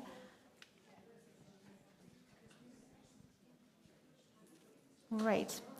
Right, now to prepare you for the interactive marketplace, we're going to do something a little bit different. So you are about to hear a series of lightning pitches. So these are going to be short snapshots of the resources that have been produced during the LOESS project. And we're also going to hear from some sister mission projects too. So think of this as a kind of friendly pitch battle. So each speaker's just got 30 seconds to spark your curiosity and draw you to their table later in the marketplace. So the first 7 presenters here are going to be the ones who will be presenting resources that are available to talk about during the first part of the marketplace, and then we're going to have a second round with the resources that will be available to interact with in the second part. So we're going to let the battle begin, and I'm going to start with Valentina. Over to you. Now, good morning, everybody. I think if we're here today in one way or another, it's because soil matters to us. And we may be searching for ways to cultivate soil literacy through education. But what if we actually knew what teaching and learning approaches could help soil learning? So in the LOESS project, we performed a 1-year-long in-depth research study across Europe where we found how soil is taught and what educators are still looking for. So if you want to know more about this and engage with these findings in a playful way, you are welcome to the research table that will be placed here later on. Thank you, Valentina. We are going to tell you a story. This is a story about Jane. She's an amazing teacher, and she really wants her students to be interested in soil. But A, she's not a soil expert, and B, she also doesn't have time, as we said. So she cannot really look for resources that are high quality, pedagogically sound, and can really help her communicate with her students. So this is why LOESS has made 4 learning scenarios translated in 13 languages that she can either use as they are or pick and choose and make her own activities. So if you want to learn more about those scenarios, you can find us at the booth over there. So we follow Jane further. She has the learning scenarios, but she wants to know more about the topic, so she follows this online course that we've created under the LOESS project, so she can get a solid knowledge on what soil health is. And she also learns about the pedagogical methods of integrating the topic in the classroom. So now, thanks to the online course, she can create her own learning scenarios, so she can go further and impact and teach her own students. So we're going to tell you about the online course, also in the learning scenarios table. Thank you. Interested in integrating soil health education in your teaching? Engage students in creative thinking and let them turn their ideas into practice. Through the 5E learning cycle, engage, explore, explain, elaborate, and evaluate. The blueprint provides educators with a well-tested pedagogical foundation and exemplary activities for each phase, supporting the integration of soil health topics into classroom practice and highlighting the potential of the 5E model in soil health education. Find more about the LOESS blueprint at our table.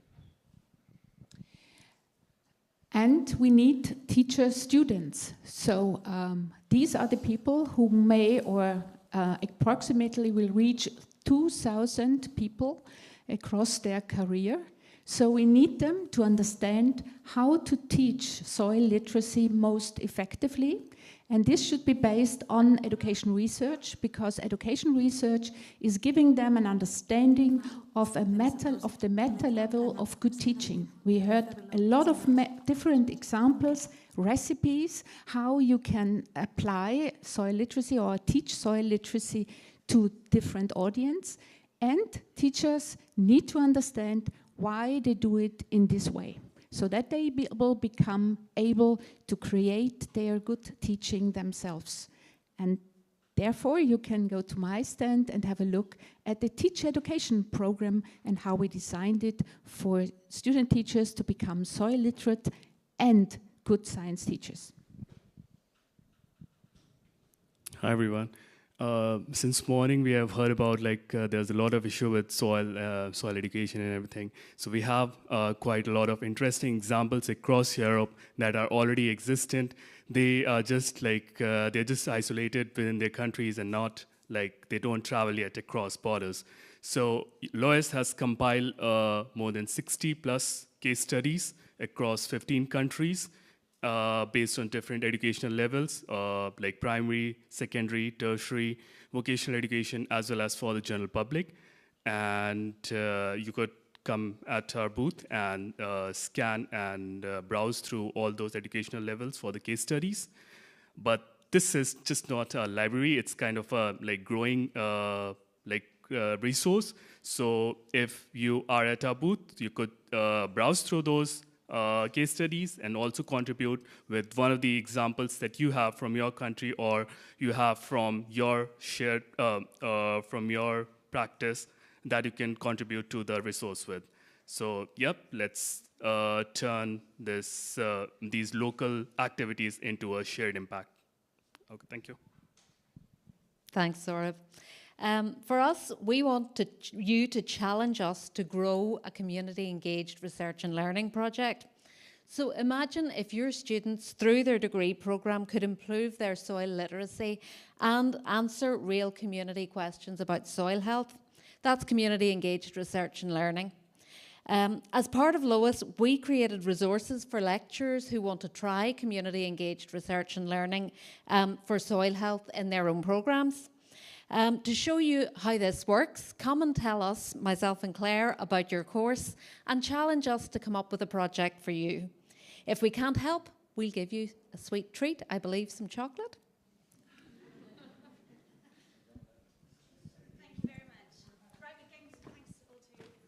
Presenters. We are now going to move into the second round. So these are all the resources that are going to be available during the second half of the marketplace. And we also have Christina Biddlecombe here as well, who is representing 5 mission soil projects. And they're going to be, there's going to be posters, and they're going to be throughout the whole marketplace as well. So. Yeah, hi. So how can students truly understand soil without exploring in an active way? Our lesson module for students by students offers ready-to-use and interdisciplinary learning materials which connect soil science and real-world challenges such as climate change, biodiversity, or sustainability. It promotes hands-on, project-based learning where students investigate soils through data, observation, collaboration. And this is what makes complex topics engaging and understandable and hopefully fun. So come to our table and discover how you can bring interactive and interdisciplinary soil education into your classroom and university. Thank you. So, do you think you know a lot about soil? I don't think so, really. Maybe if you are a soil scientist, but we developed for you a special glossary where you can learn about the soil, where you can know the basic language that we use when it comes to soil. Of course, you can be creative, you can create your own one. But since we collaborate with different groups, different people, we need to have this basic understanding what we are talking about. That is why come to us, go to our website, check the glossary that will help you to talk to people, which I find the most interesting job to do. Thank you. Thank you. Do you know that we are interested to solving problems which are related to us and touching us directly? No. So, yeah, yeah, the closer we have problem and the closer touch us and we have in our surroundings, there are more focus on it. And the crowd mapping tool gives us a real equipment, a real tool which can help us to change local problems, to detect real local problems related to soils. So we can manage, we can detect, we can give information for the local government, local authorities, that we can see that there is a problem with soil. So we can start to change the from the local scale to the global scale. If we start changing problems or try to solve the problems relating to soil in local scale, then we can change the global problem related to our resources. So if you want to check how we can add some points related to the problem with soils, just come to my place there and I will try to explain how to use the crowd mapping tool to show the points where the problem you can detect or you can find already. Thank you. Thank you. So, you've been hearing about soil all day long, but do you want to see what's inside soil without having to dig it up physically? Well, there is a way. We've developed a wonderful AR app, augmented reality app, called, of course, LOESS, which brings to life the hidden world beneath our feet, beneath our wings. So the app, it's a beautiful app developed by our Spanish partner. It has 5 main sections. It deals with soil, the foundation of life. Second is health, soil health, threats to soil health, sustainable practices, and a call to action, which translates into a beautiful AR story, a quiz, and 2 games. What people can do with this app? They can use their mobile devices and actually have access to 3D modules of microfauna, and they can place these devices into a real environment and check and explore the biodiversity of soil, and which this helps very much not only farmers, but students, teachers, policymakers to understand the importance of soil health. So if you like to see this soil coming up live in a digital way, please come to our booth on that side. Thank you. Thank you. But where to experiment soil in reality? On the farm, on the field, and of course in the garden. That's why with the LOESS project we've created 5 educational places, educational gardens, when we really teach about experiments, provide places to touch soil, and that way understand soil. So please come and we'll show you how to do it. In case you already lost track, the Soil Atlas is a collection of all educational materials developed within the LOESS project, and it brings together outputs, key resources, and tools designed to support soil education across Europe. It helps teachers and educators to easily find and use ready-to-teach materials for different educational levels. So come to our table if you want to find out how the Soil Atlas could support your teaching practice. We developed 2 policy briefs, but as you know, we live in a very troubled and unpredictable time. So we thought about coupling these 2 policy briefs, which are at our table, with a soil oracle, which you may interrogate. So here's my pitch. When the earth trembles beneath hasty decisions, the wise do not guess. They consult the oracle. The LOESS Soil Oracle takes our 2 policy briefs and turns them into a living, personalized response, tailored to who you are, your role, your level of action. Come to our table. Step forward. The soil has something to tell you. Hard to follow, but hi. Hi, soil enthusiasts. I'm Christina, and I'm joined by a very special guest. We brought them all into the room, so it's not only humans here, you can come visit us at the Curious Soil stand. We'll be on this column here.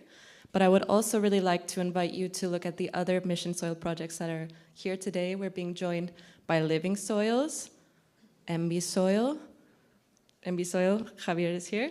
We have Eco, Humus, and Soil Tribes. So I will leave it like this. Come visit our stands and learn about the tools and resources available. Thank you.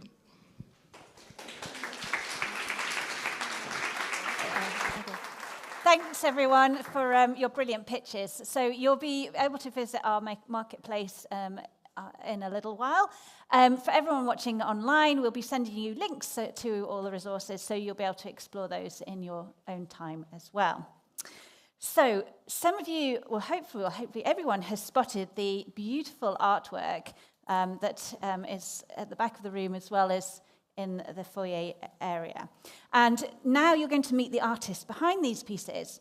Rosa Pesca is a Barcelona-based visual artist, and her exhibition El Sol que Acul, The Embracing Soil, explores the relationship with soil and the natural world through delicate layered watercolors, which were created using mineral pigments, including those from the soil. So Rosa's going to just tell us a little bit about her work before we go into the coffee break. And anyone online, we're going to send you a link to her work so you can explore that in your own time as well. So.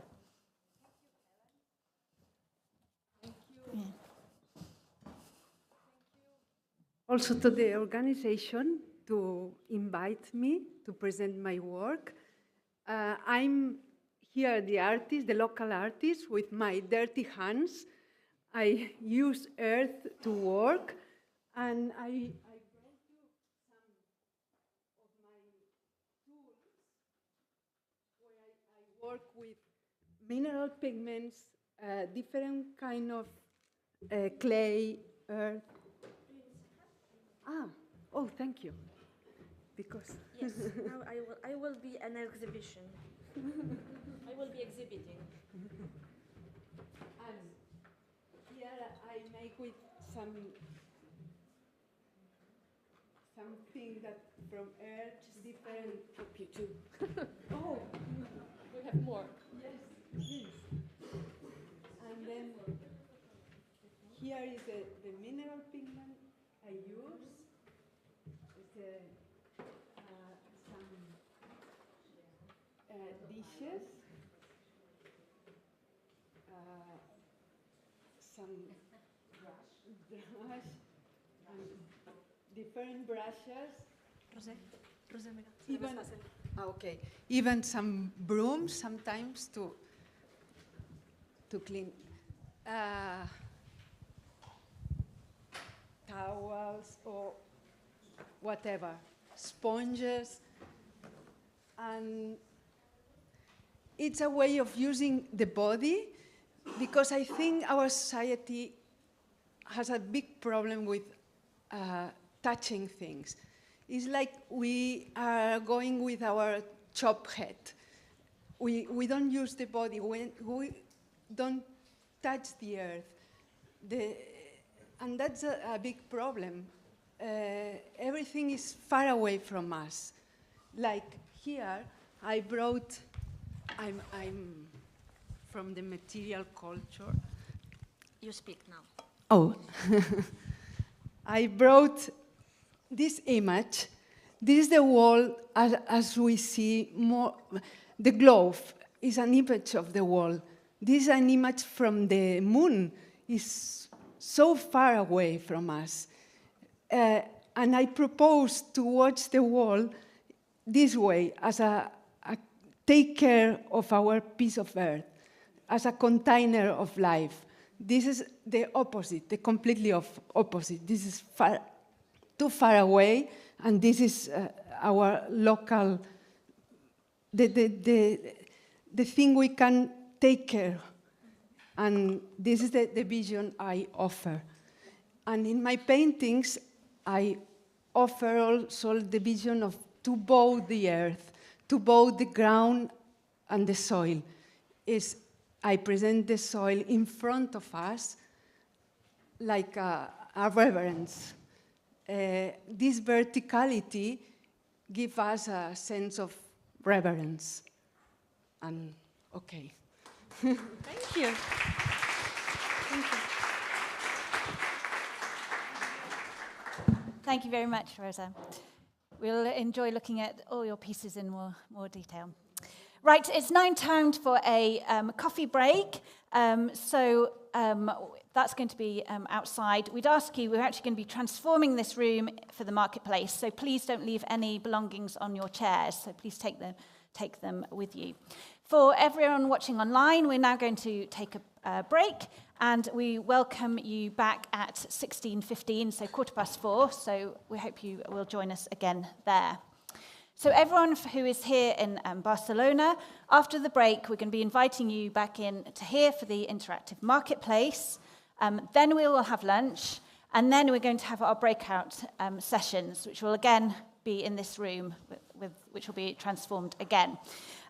On your badges, you'll have a different color, and that shows you which breakout room that you're going to be joining. So Nuria also asked me to point out these. So these lovely, obviously that you've probably seen, they're seeded paper, so you can plant them. And also the bags that you've given, they're all produced by through a social enterprise that supports young people. So go and enjoy your coffee break. So thank you.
Right now, we're going to start again with another artistic contribution, and this time through music inspired by soil.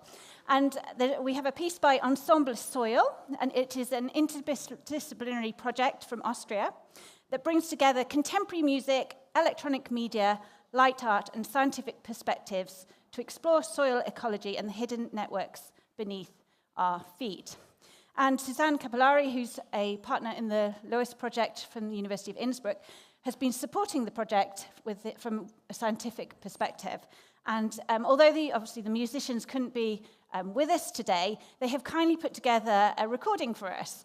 And we're going to be listening to some of the music and hearing more about this collaboration. So I'm going to hand over to Suzanne, who's just going to say a few words to introduce it all. Thank you. Yes, I will not talk long. It's just about giving you a little impression about this amazing co-creation work we did in Vienna. There was a group of young people and they learned about soil, and then they found out it is an important topic, and they somehow want to support to get this topic into the public and to make sure that, or to, how you say, help people to feel soil and to get an emotional kind of connection to soil. And I think they did a really brilliant job. And they will talk a little bit about what they did. It will be about 15 minutes. So please relax, listen, and try to feel how soil sounds.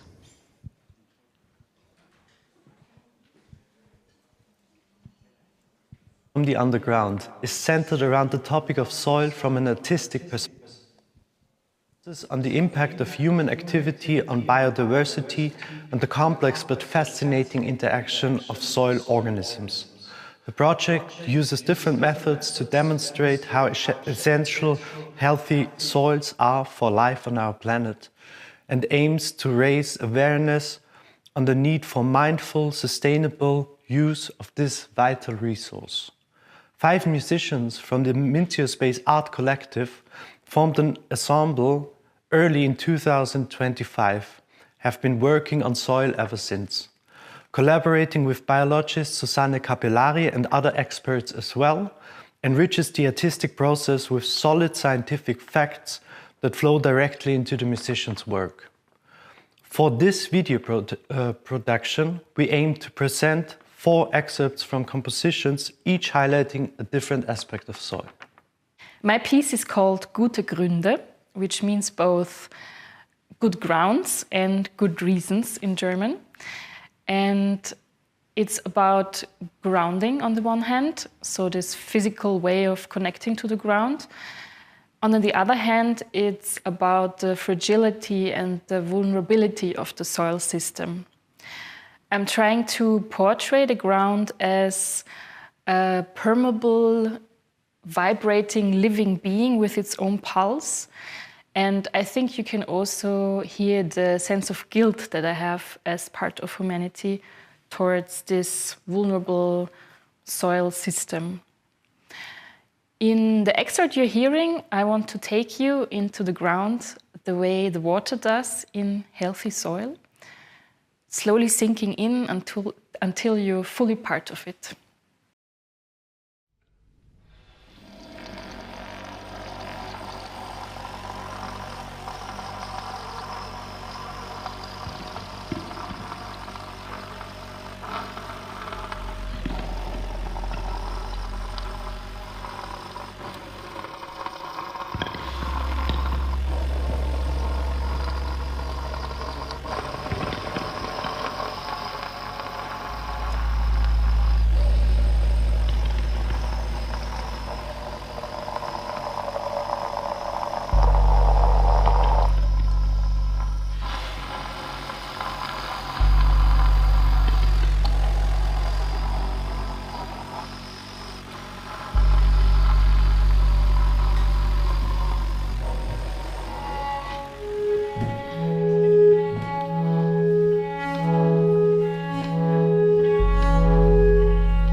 The composition interdependence is inspired by the countless invisible strings of interdependence that connect all living beings which depend on one another for their mutual survival. I assign roles within the ecosystem to the individual instruments of our ensemble. Thus, the bass clarinet represents the topsoil, the fertile ground. The viola represents the animal inhabitants living in this layer of soil. The trumpet represents the above-ground animal world. The piano represents humanity. And the electric guitar represents the invisible web that connects them all. Soil plays a very important role as a carbon reservoir. It stores carbon effectively when this interdependence functions properly. That is, when the soil is healthy and teeming with microorganisms. The musical style of the following piece is inspired by minimal music, as this musical language effectively reflects the continuous movement and rhythm of the different parts of the ecosystem. Only when each element works in its own rhythm do they all dance together. If too much is taken away or one or more elements collapse, this has an immediate impact on the entire piece and the collective dance of interdependencies.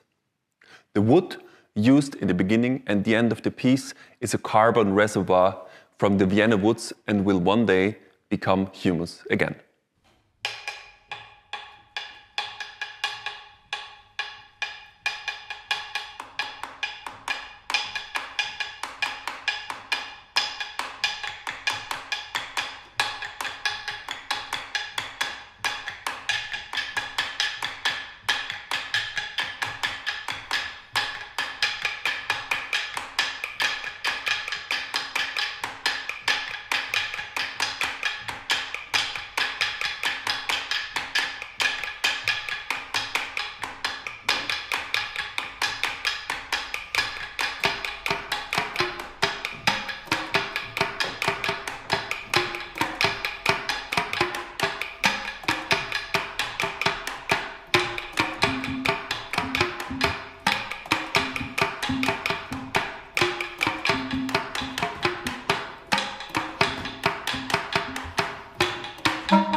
The piece Microorganisms is inspired by the enormous quantity and diversity of living creatures in healthy soil.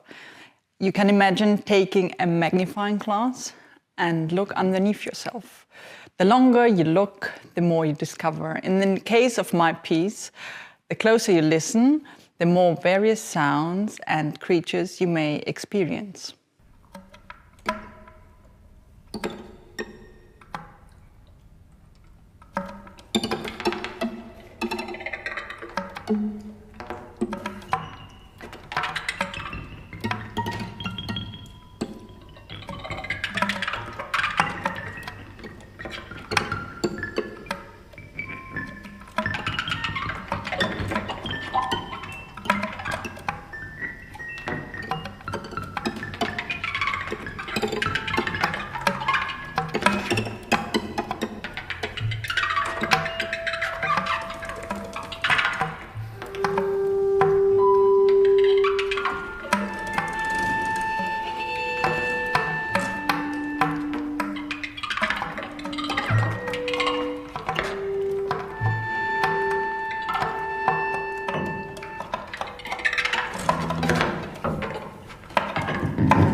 The piece that I have written is titled Geflecht.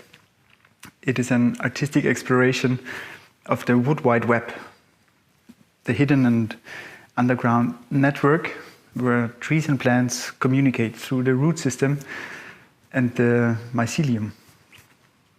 In this performance, we as musicians, we take on the roles of trees. And you will also see an LED installation that makes these invisible connections visible. Each light pulse is translated into a musical impulse, acting as an interactive score that tries to translate this dialogue of the forest into a sonic and ambient atmosphere. Hope you enjoy.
soil.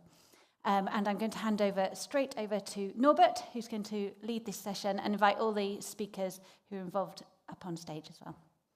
Thank you.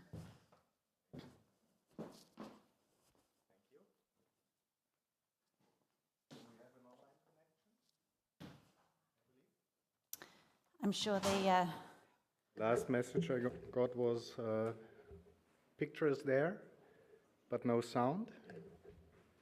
Carol, can you hear us?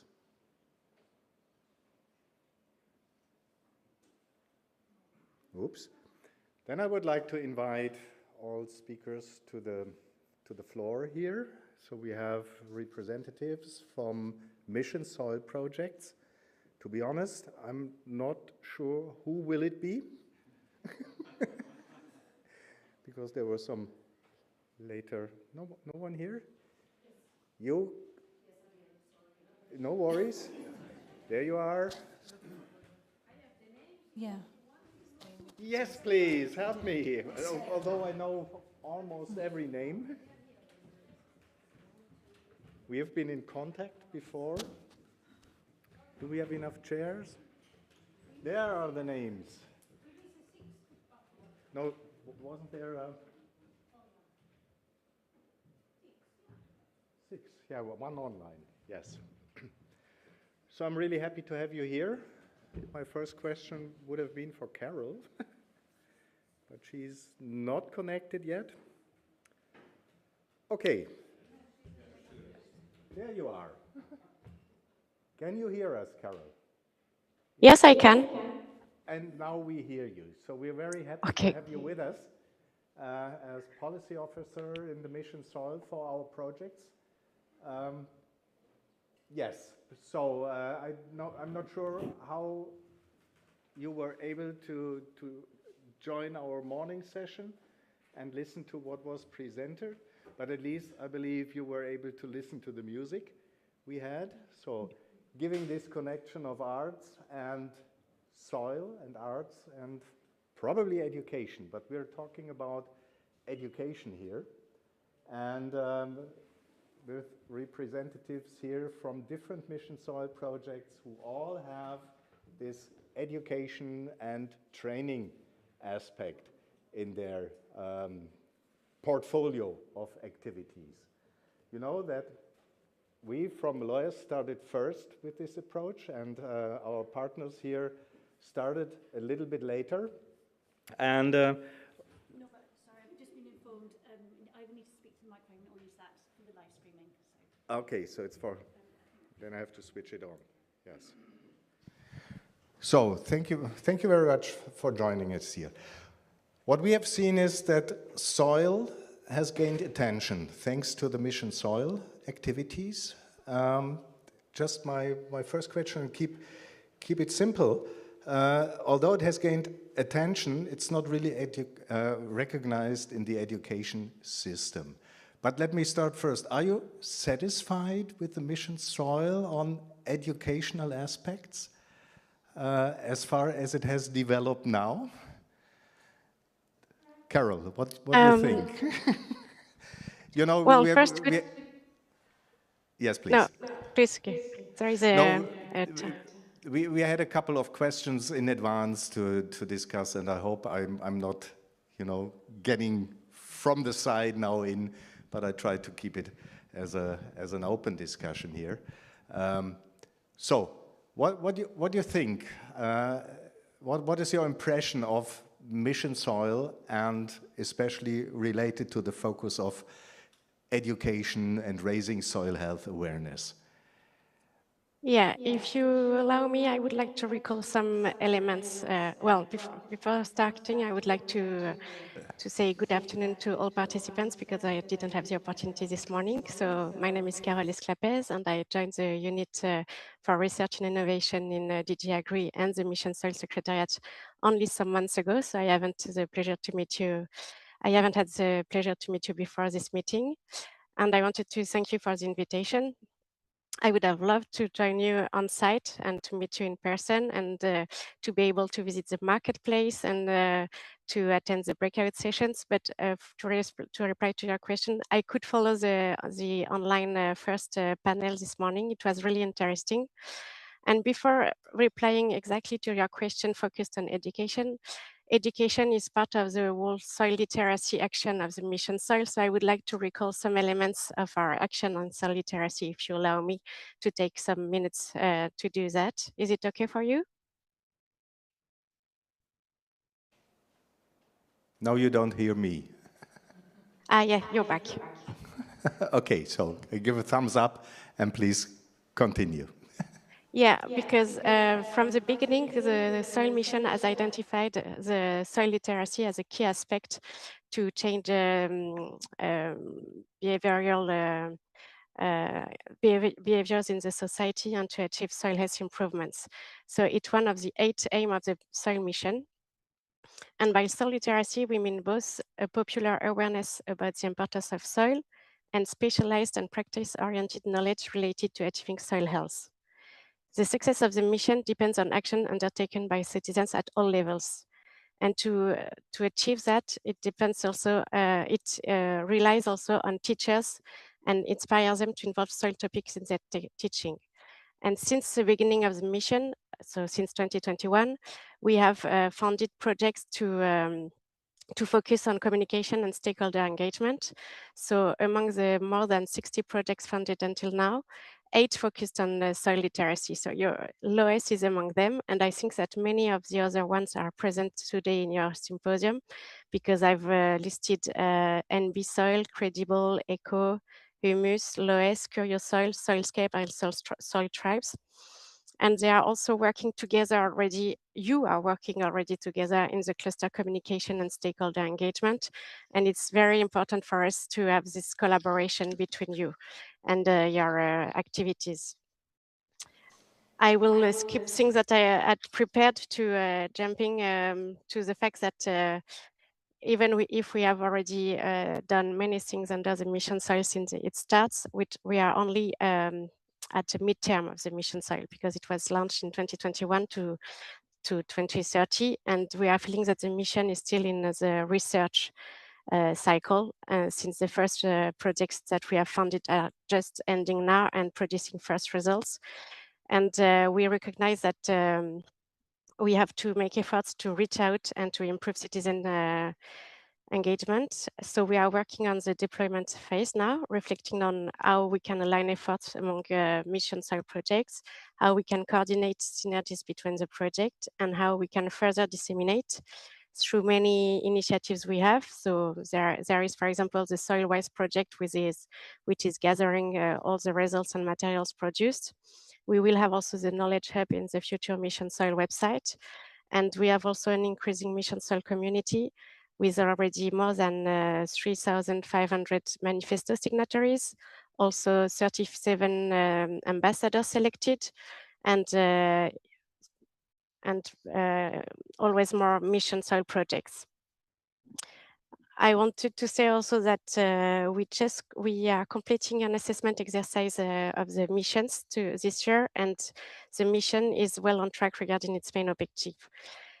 I understand that this symposium is not an end and that you plan to use the next six months to increase the dissemination of your results. And we, as Mission Soil, we are curious to learn about the level of integration you have with education authorities and schools in your project. I understood this morning that the Catalan government and the Catalan schools were playing an active role in your project. And we would like to know also about more about what Julia mentioned this morning about the difficulty to measure impact and recognize societal efforts of scientists to increase soil literacy. So I am happy to further discuss this with you during this panel. And now to go directly to your first question, specifically on education. As you know, education is not an EU competency, but it didn't prevent the European Commission to take initiatives in this matter. So as you know, and as you underlined in your policy brief, there was this recommendation for the Council that was prepared by the Commission. And the Commission is committed to help to implement this recommendation. And for that, we mentioned many tools and channels that you have been using and that you have been working with. I'm in the European education area, the European School Education Platform, the Education for Climate Coalition, and also these networks, the EU, the European School Heads Association and the School Network were present today in your meeting. I saw in the program, but I couldn't hear to their presentation. And I would say that you ask about how we are happy with the Mission Soil education projects. It's a bit soon to say, and I would quote Victor that made a parallel this morning with the climate change issue. It could take decades to raise awareness about this issue and to get this issue to be really a regular, systematic topic in schools. But I think Mission Soil has progressed very, very rapidly. Of course, not sufficiently, and we have still efforts to make, but the first project results are really promising, and we are confident that we will be able to raise more awareness. And we don't have to compare with other missions, such as, for example, Ocean, because they started the work before us with Ocean Matters. So the degree of penetration of these subjects in school is a bit more advanced. So I hope this answers your question. Yes, but I'm not really sure if it's enthusiastic reaction from your side. No, but yes, it is.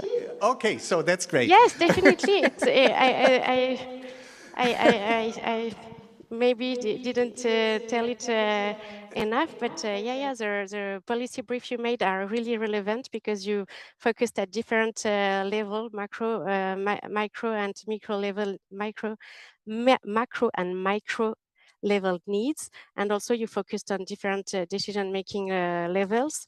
So I think it's really relevant. And what I found very useful is that the materials you developed is really operational and taking into account the teachers' needs, so they can already, well, it's ready for use materials, and that doesn't add much more work for them to invent, create, because as it was said this morning also, it's very often relying on the voluntary basis of teachers that want to increase awareness about this subject, but it's not very well supported by the schools for now, but we aim to do that. And with this kind of tools, I think if we promote that enough, it will be a real help for that. Okay, thank you very much.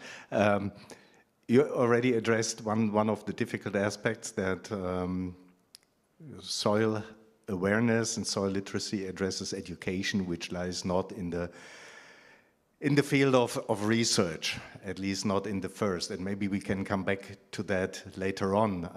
Francesco, maybe I can address you because your project is finished, the Humus project. You created material in a specific context while working with municipalities. How do you feel about your achievements? One of the keywords Carol mentioned was measuring impact, which always scares people who are working in projects, definitely. Are you satisfied with your results, and what are your conclusions for the next agenda? Thank you for your question. Good afternoon, everyone. And also, thanks for having me here. Just maybe short your name and the project you're representing. Okay. My name is Francesco Molinari. I'm Italian. I happen to live in Valencia. I used to be the project manager of the Humus project, which was funded by the European Commission under the Horizon Europe program, with a specific aim connected with the creation of local hubs, local and regional hubs of knowledge and people's engagement aimed at the delivery of specific local named territorial agreements involving quadruple helix stakeholders from academia, business, government, and civil society around specific topics which were context dependent, so different for every pilot site, connected, of course, with the global aim of acting effectively towards the issues that are now more and more known on the poor quality of European soils across the European countries and regions. And what we did in a nutshell to answer the question on impact, I think we can visibly document our impact at multiple layers, European, national, and regional level. Globally, we managed to bring to success 34 local and regional pilots, knowledge hubs, pilot communities, whatever you want to call them. In the corner of this room, you have the geographical distribution of these 34 pilots. Without going into details, we are missing Scandinavia, practically speaking, and all the other major regions of the continent are covered by at least one or two of our pilots. In terms of impact, each of the 34 pilots managed to sign an agreement among interested stakeholders containing an action plan on soil health related topics. To give you some numbers, on average, these agreements were signed by 10 local or regional stakeholders, meaning more than 340 signatory parties. We did an exercise in preparation for our final conference, which took place last year in November at the Committee of the Regions.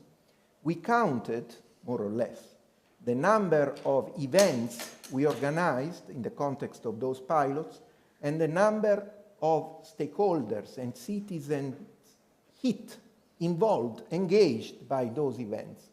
And we are in the range of more than 350 events, so on average 10 per pilot sites, and more than 5,500 stakeholders and citizens engaged. Engaged in which?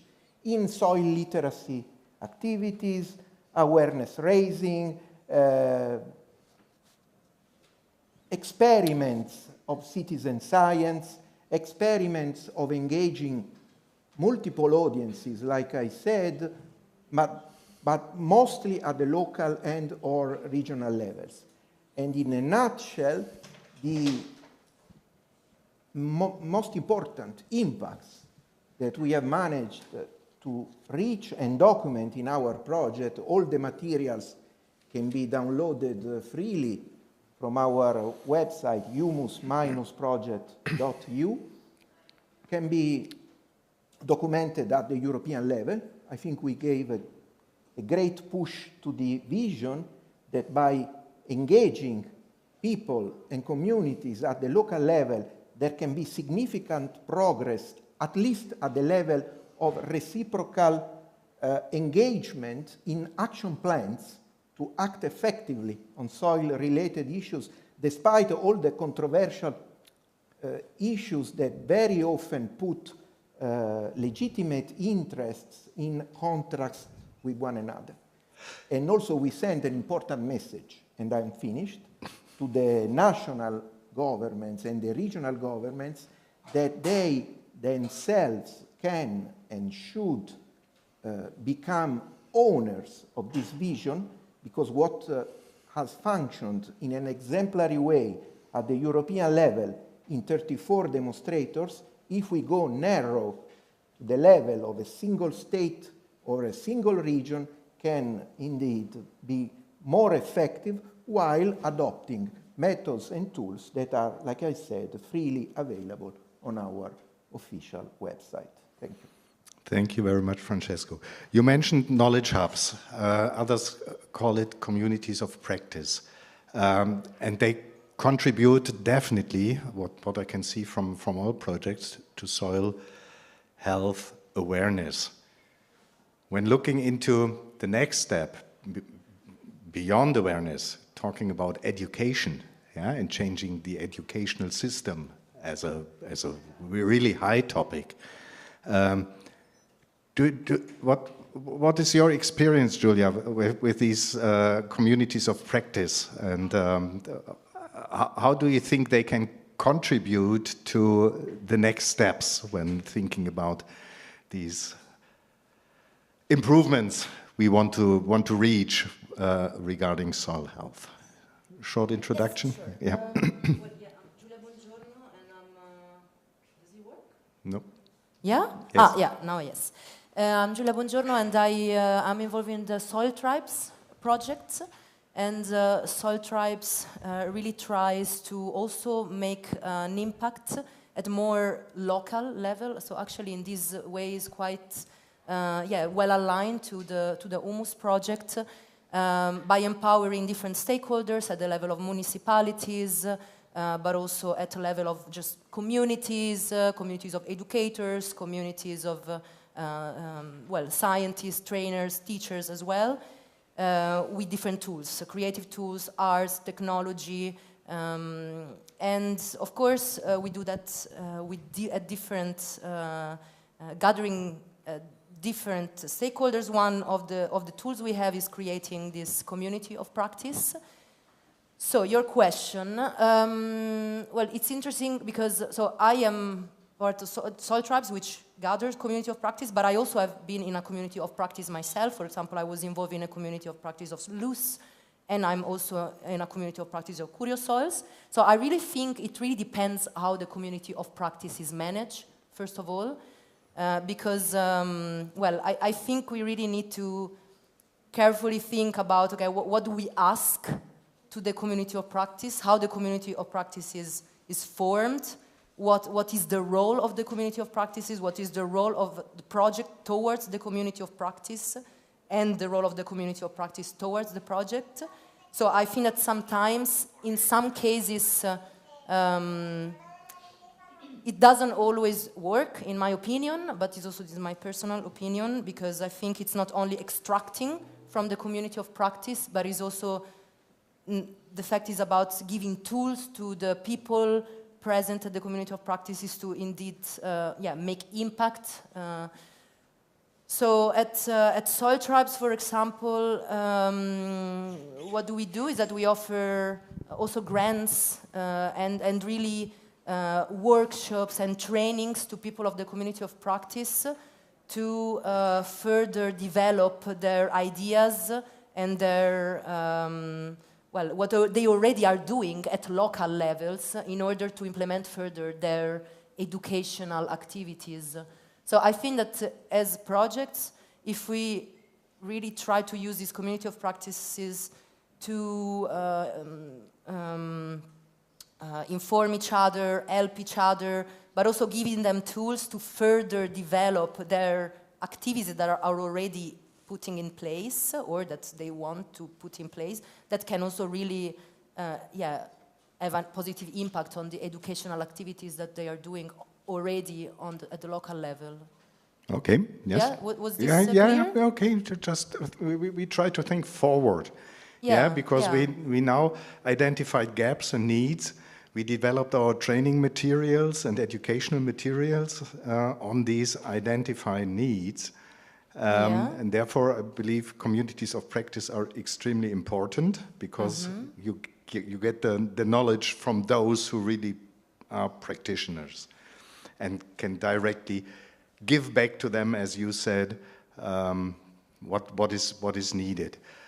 In Curious Soil, you also work with communities of practice. You also identified needs. Do you think it's recognized? Do you think that you really create an impact within the communities, as Julia just mentioned, that directly working with them? I totally agree with Julia. Does it work? So I totally agree that it depends very much on coordination. We are also a big project with lots of project partners, and the way the COPs work are different in every country. I must admit that I do not have direct information because I'm not the one managing them. But what I'm hearing, it's basically the same. What I would probably like to mention, because I represent Curious Soil, but I work for the European School Heads Association. So that's why I'm here. So I would like to bring probably 2 more stakeholders to the table who have not really been mentioned. I've been sitting here all morning, and I have my notes. So when I was asked to represent the whole consortium, I told Sonia Rodriguez that, okay, I'm going to need notes. I mean, who am I to represent them?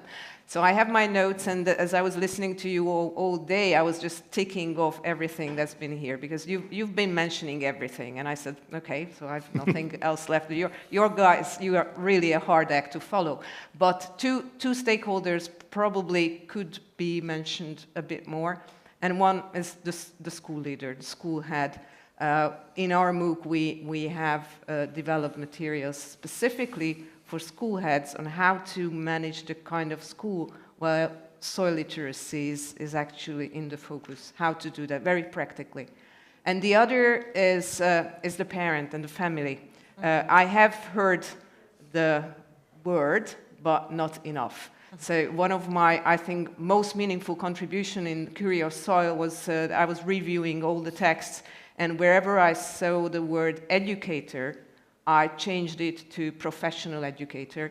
And I kept explaining to all the partners is that when you say educator, I know that you mean professional educator, I know that you mean teacher, but let's face it, the first and foremost educator of the child is the parent. So we cannot just avoid working with the parents. And the interesting thing is that the parent is, of course, also the member of the COP. The parent is also the teacher. The parent is also the local mayor and the policymaker. So the parent can be used as a very, very useful resource. And I'm not sure whether in these projects we are totally aware of that and whether we are using the parents as the resource we should. So probably that's something that I was really looking for, something that I can mention here that has not been said before, and this is the best I can do. Yes, interesting, because when we are in our discussions in LOESS, talking about policymakers, I always try to change that into decision makers. Yeah, because then the school heads are in, because they are making their local school policy. Yeah, and are able to take certain decisions within a certain frame. In some countries, that's totally not universal in Okay, Europe. this brings me to another point, which we probably might address later. But there's a lot of material which is produced, and Javier, you collect these materials, is that right? NB Soil, right? NB Soil is actually focused on advisors. On advisors. The kind of lemma for the topic was the new generation of soil advisors. So then we kind of decided to address it through a learning pathway prototype, because in a way, well, education, this is some key message that has been said here often, is also a way to influence society, to influence the new generation, or renewal or upskilling, and in this case we try to apply it to advisors. To be honest, it's not so much that we did an overview of the existing educational materials. That would be maybe more in Curious Soil. But we kind of try to organize knowledge for advisors in kind of 4 modules, which are a little bit like, let's say, 4 skills or even superpowers, which often are not immediately connected in advisory process, but we consider them important. The first one was everything that is related with agronomic knowledge and knowledge on nature-based solutions, so like the scientific basis. That was definitely a compilation exercise. And there are many other European projects working on this. The second one was actually more on kind of soft skills, which are also very important for education. And so it was basically about facilitation, participatory learning, advisory processes, and also with a specific part focused more on living labs and soil health living labs. And the third one was more with the technology, digital tools, remote sensing, acquiring data, integrating the data, and especially how to put it all together and how to make sense of it. And then the last one was more focused on the business model, economic and market aspects, and the policy framework. Of course, the idea was not to create a super advisor that knows everything about all this, but at least that you are aware and that you know whom you have to ask, and also how to collaborate, especially thinking about complex situations like we have mentioned now, and probably in humus you found it in urban, peri-urban, post-industrial spaces where you have a lot of different present and past land uses which are kind of competing, conflicting, superimposed, overlapping. And Barcelona is actually a really good example. Like you have areas where you have a mixture of forest, in that post-industrial area, a bit of remaining agriculture, and of course a lot of urbanization. Which definitely describes the complexity when we talk about soils in this context. So Tanya, what do you think is missing? And I will forward the same question to Carol later on. Yes, what do you think is missing from your experience, from what you learned from the exchange with the other projects, what you have identified within your communities, knowledge hubs? Thanks, Norbert. I get the $1 million question, right? So yes, the most difficult one, right? We have to move forward. Last one, yeah. Someone has to start with it. Yeah, maybe some words about your project first. Yeah, well, I'm Tanya. Nice to meet you, and thanks for inviting me and giving the possibility. I'm the coordinator of ECHO, and I'm from Bolzano, Italy. And ECHO is about citizen science, so about engaging citizens across Europe, but not only engaging them, but also enabling them, empowering them, so giving them also the tools that they really can do something to maintain and restore the soil health.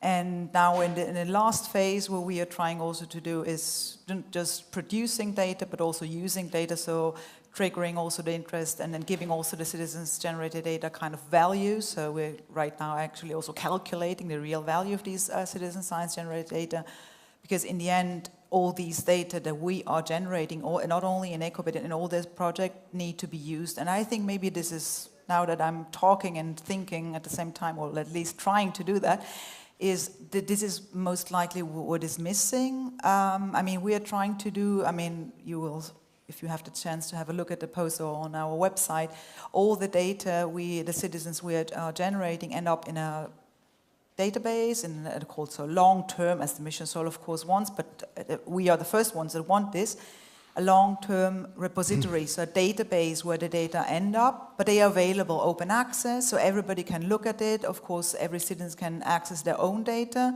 but I can see, oh, let's see what, I don't know, in the neighboring province or municipality or whatsoever.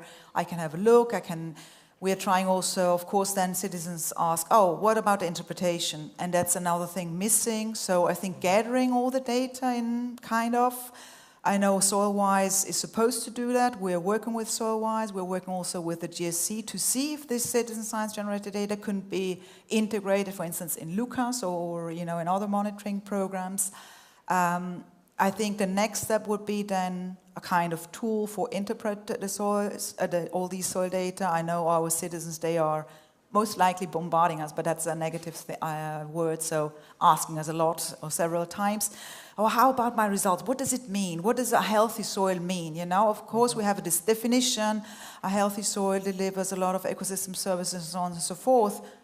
But what if my pH is 5.5 and I have a lot of, I don't know, earthworms or whatsoever and so forth? But, you know, there are so many variables to consider that being a soil scientist, it's difficult to tell. Imagine a citizen. So I think on a larger basis, maybe we need a lot of time because it's definitely time consuming. We need to go in that direction.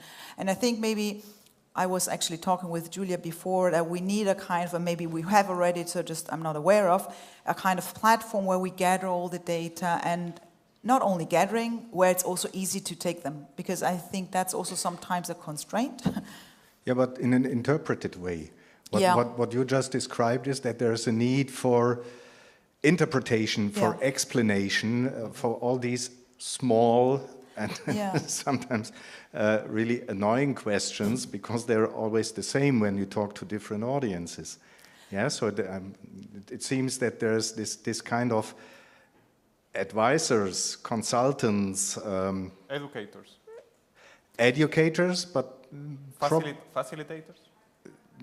Yeah, but someone who you can address.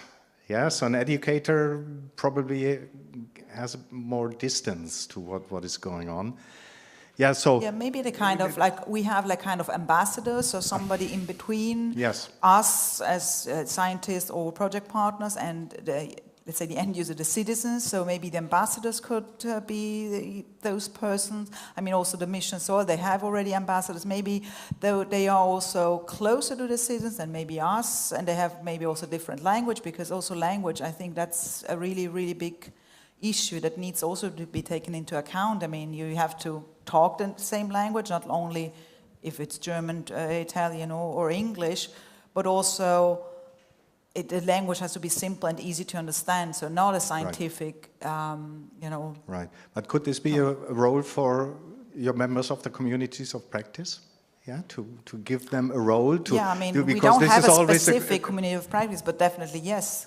Because this is always a question when, after the end of the project, so the community of practice should not disappear, they should continue, which also means you have to give them a role to continue. And these guys in these COPs are really engaged, otherwise they wouldn't stay tuned for 3 years or longer. Yeah. So maybe this could be one of the next steps, which could be one of the missing points. But Carol, you listen to and you are involved in all these kind of problems. What do you think would be the next steps, the next necessary steps? And also, when talking about languages, I also think about the educational systems. Is there a one-size-fits-all for Europe when we talk about education? But then what can we do about it when we're talking policies? And especially in consortia which cover, let me say, 5 to 16 countries. Is there anything you can influence? It's a very difficult question, and it puts me under a lot of pressure.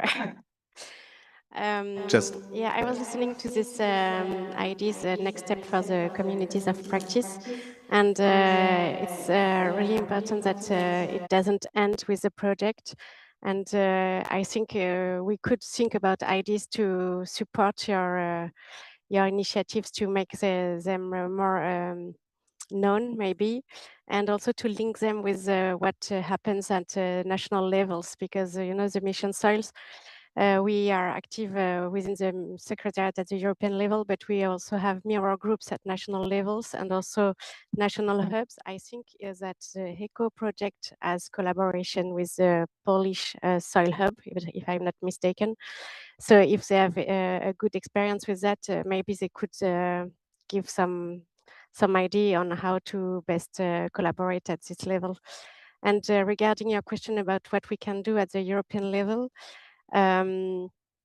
For the mission soil, we have a group which is called the Mission Owners Group, and it gathers all DG from the European Commission, and we try to involve other thematic colleagues in our work. And I think that the results of LOESS or LOESS, I don't know how to pronounce it, to be honest, because I heard the different pronunciation before. It could be relevant for us to propose a presentation to the colleagues from the Director General for Education and Culture, and the one following the education the Education Coalition, the Education for Climate Coalition, because I think it's relevant to show that to the ones that are following policy on education, and that could be better place to reply to what we can do at the European level, because Mission Soil is limited in its competencies for that. Javier, yes, please. Yeah, I think because one thing that came out in our internal discussions in Envy Soil, and I think also in Curious Soil, was if there could be some connection with the Erasmus Plus program, so that the Erasmus Plus, because that's within the Commission, and that's also a way to foster directly educational projects. So if it could be some topic or some priority or some way to kind of like promote that there's some projects related to soil. Yep. I was looking at my notes because I made some research outside the remit of the Mission Soil, because I knew that some questions were coming up on this, and I find that there was an Erasmus Plus project to develop an international master in soils and global change, but it's really the courses for soil engineer and not for a soil educator. So it could be a proposal, that we could raise, but we don't have any power or any guarantee that it could succeed. But we are open for ideas, and we would then raise them with our colleagues during one of these regular meetings we have every 3 or 4 months.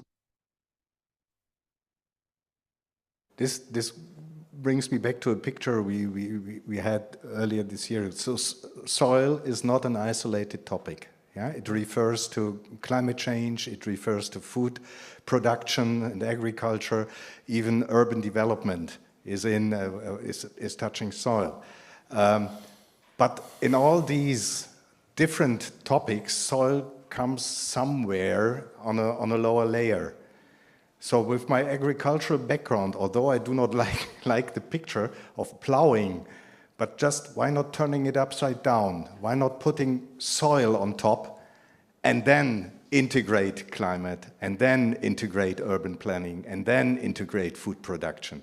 So where's the priority? Yeah, just for future discussions, I think this could help improve soil health and not having it at a lower level of all these other priorities. We all know that it's connected, yes, but the question is where you put the priority, and of course when addressing you and the European Commission, where you put the main emphasis in funding. Yeah, but Francesco, you had a comment. Yeah, very quickly, because you anticipated me in something I was about to say. In Humus, we did 2 distinct exercises of policy analysis, which are reported in documents you can download from our website. The first was an analysis of the smart specialization strategies, basically the programming documents of the European regions and member states in the perspective of structural funds, including but not limited to funds for agriculture. And we discovered, at least for the member states that were represented at that time in the consortium, so not all the member states, not all the locations of the pilots, a limited numbers, 7, 8, 9 member states, we discovered that the word soil was practically absent from programming. So it was like, okay, environment first, then maybe agriculture, then maybe something else, and maybe very end of it, soil. So the goal of soil health quality, with the laudable exception of Germany and the Stuttgart region, this must be mentioned, was absent from policy documents. And then towards the end of the project, so maybe the deliverable isn't yet on the website because you know there is an embargo period before publishing the results, but soon you will find it. We did another round of reflection on existing funding sources for soil. And again, the scenario was deceiving. So my point on the next steps, which was your question before, what do we have now? Our policy officer from the European Commission said 60 projects. Let's make an average. 10 partners per project, 600.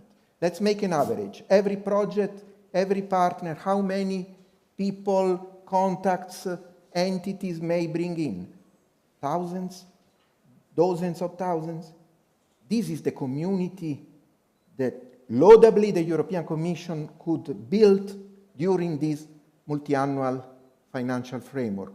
But now that Europe is on the eve of a new multi-annual financial framework with ongoing negotiations between the Commission, the Member States, the regions, it is high time to go outside this community. Because if we count all the heads of the members of this community and compare them with the millions of people and stakeholders that we haven't yet reached with our activities so far, it is unavoidable, in my view, that we heavily involve local and regional governments from all over Europe, changing their mindsets. So maybe the next soil literacy initiative should be directed to the policymakers or the decision makers, the way you call them. So your argument is passing it back from the European level to the national level, to the state level, to the regional level.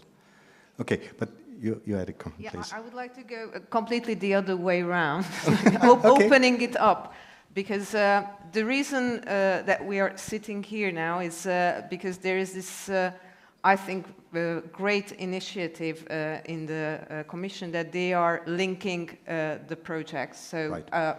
Which is great. And I've been talking to many people saying how it helps our work and, of course, the mission as well.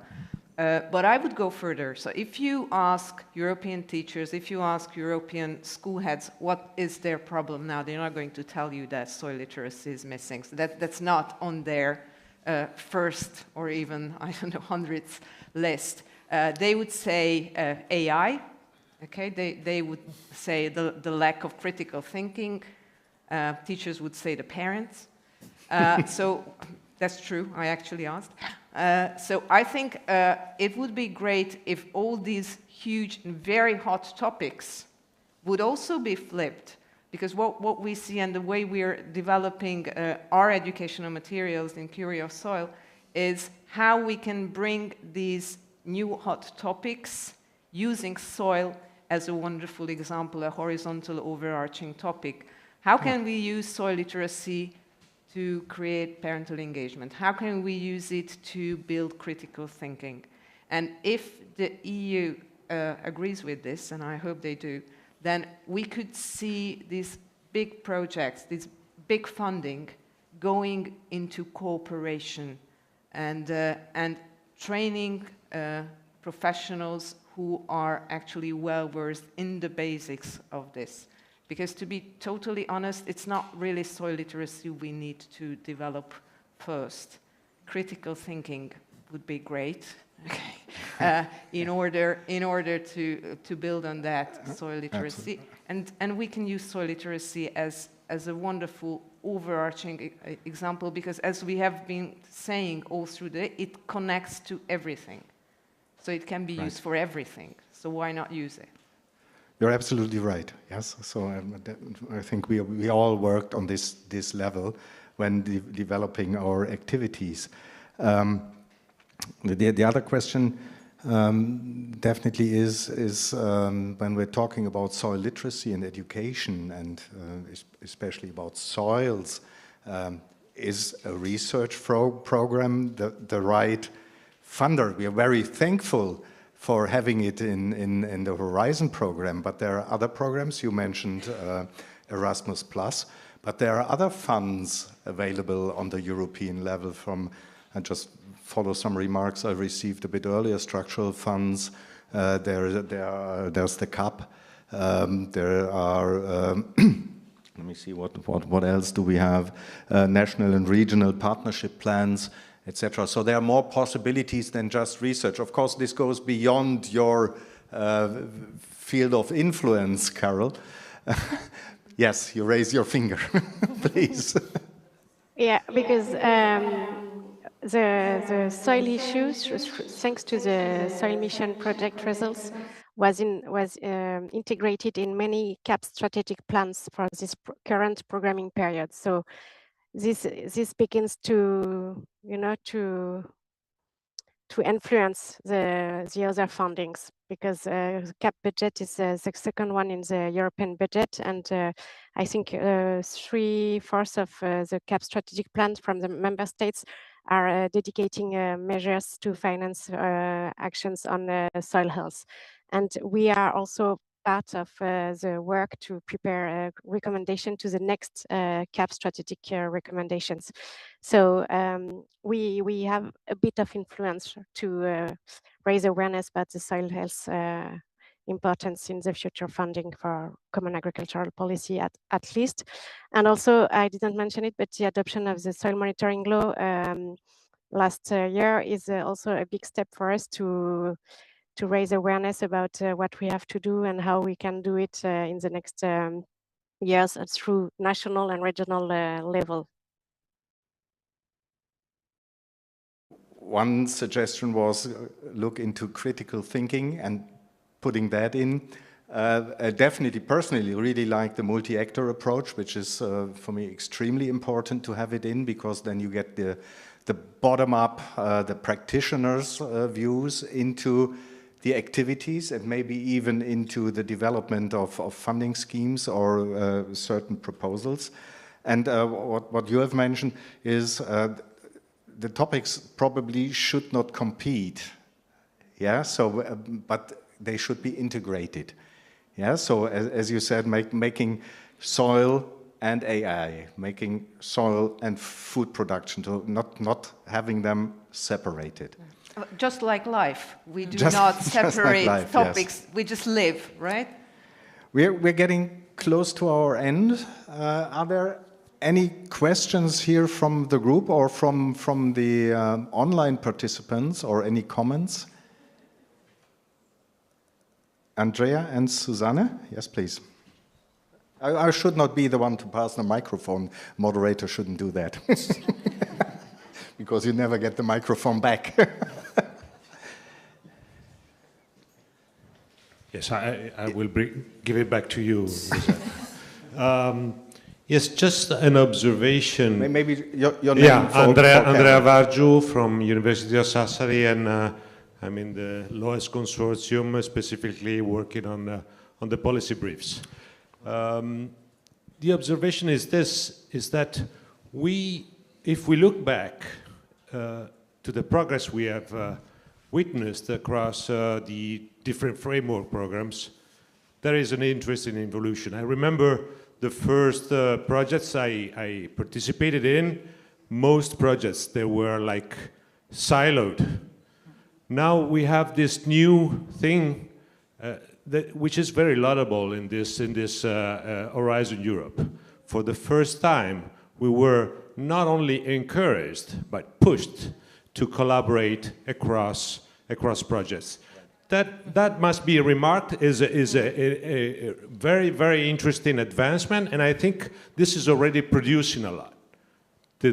Today's work, what we are doing now is, we have to give back to the Commission this progress, which is very, very interesting.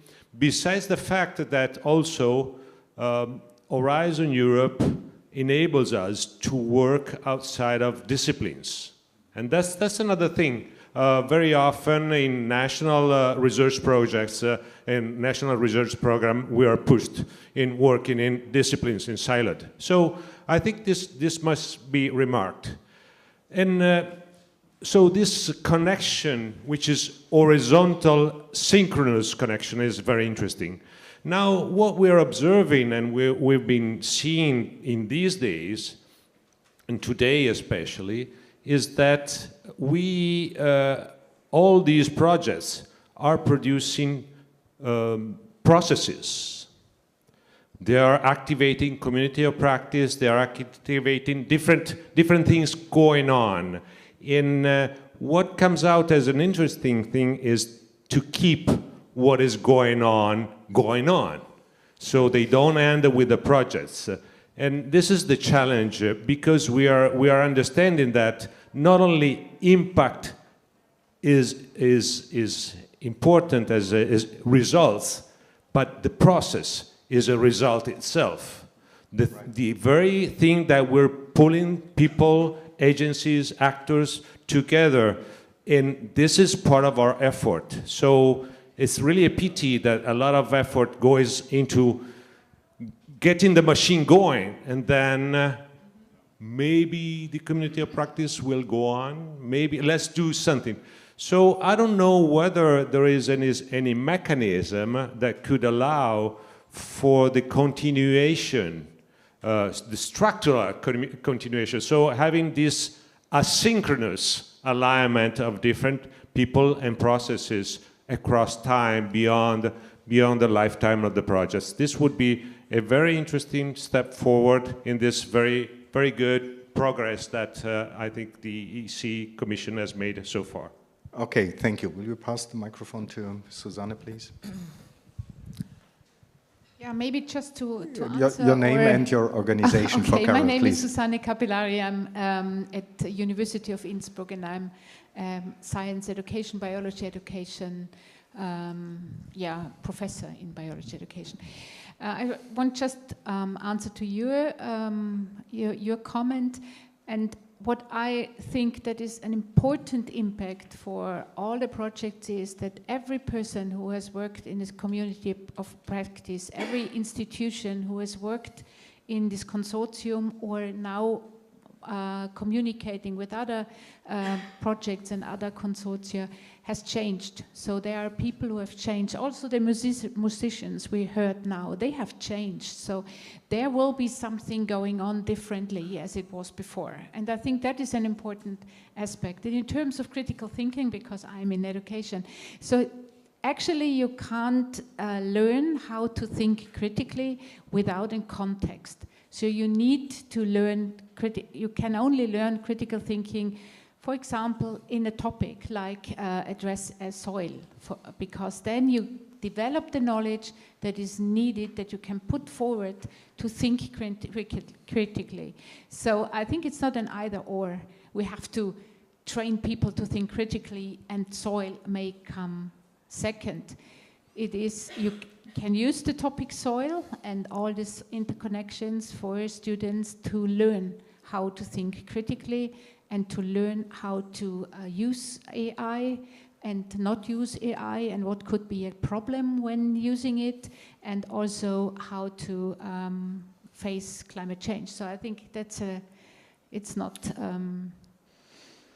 yes. Take this first and focus on this, but you can only think critically if you have a topic and a context in which you apply it.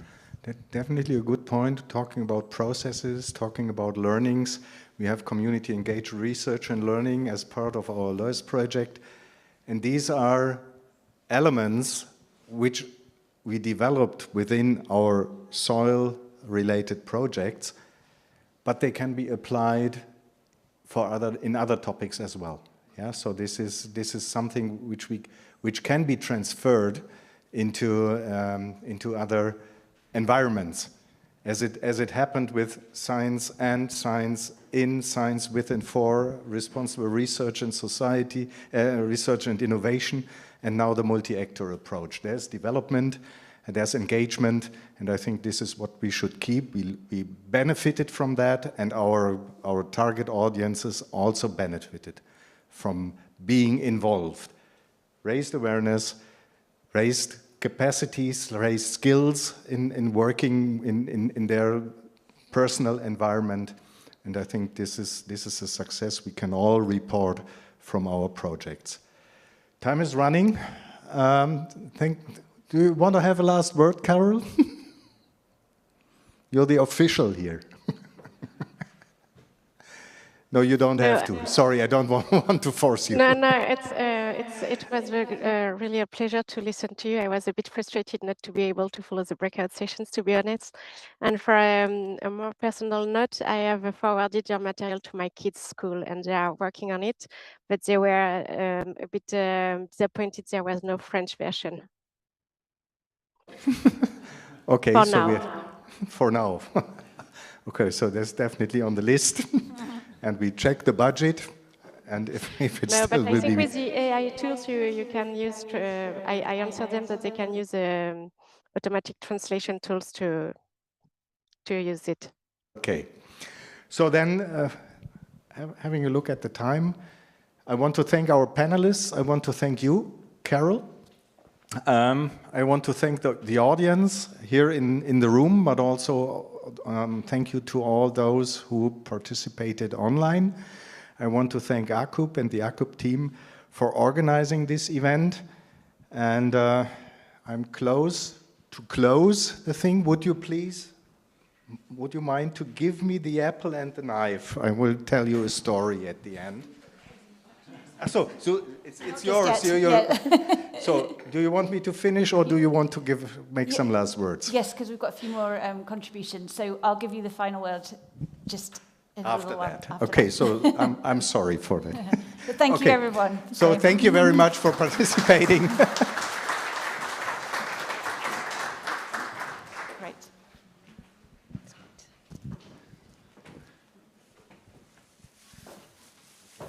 Thanks, Norbert. Right, we're coming to an end, and we want to take the opportunity just to reflect on the day and what we've all learned and what we're going to take forward. And we're going to start with just a few reflections from two members of our the LOESS Advisory Board who've kindly agreed to just share their sort of few reflections and takeaways briefly with us after today. So first up, I would like to invite Javier Valls, who is from the University of Granada, who is just going to share his reflections. Thank you very much. Do you want to, because of the live streaming, it's probably easier for everyone to see you on stage. Okay, so thank you very much. So just a few words. First of all, for the people from the consortium, I have to say that this is incredible, amazing, the work that you have done. I know it's really complicated to make this engagement for citizens because I have done it in other works and it's really complicated. And I'm a lawyer, and when I have to talk with a lawyer maker, always say exactly the same. Don't come with a draft act, don't come with a draft or any regulations. Come with people. I mean, this is for a politician, obviously, it's voters. But at the same time, if you can convince people, you got the legitimation to improve the change. And this is really important when we're talking about policymaking. And I say with the project LOESS that you have the launch pad to get that important point when you want to make something change. Thank you. Thank you very much. And now David Butler-Manning is going to share his thoughts as well.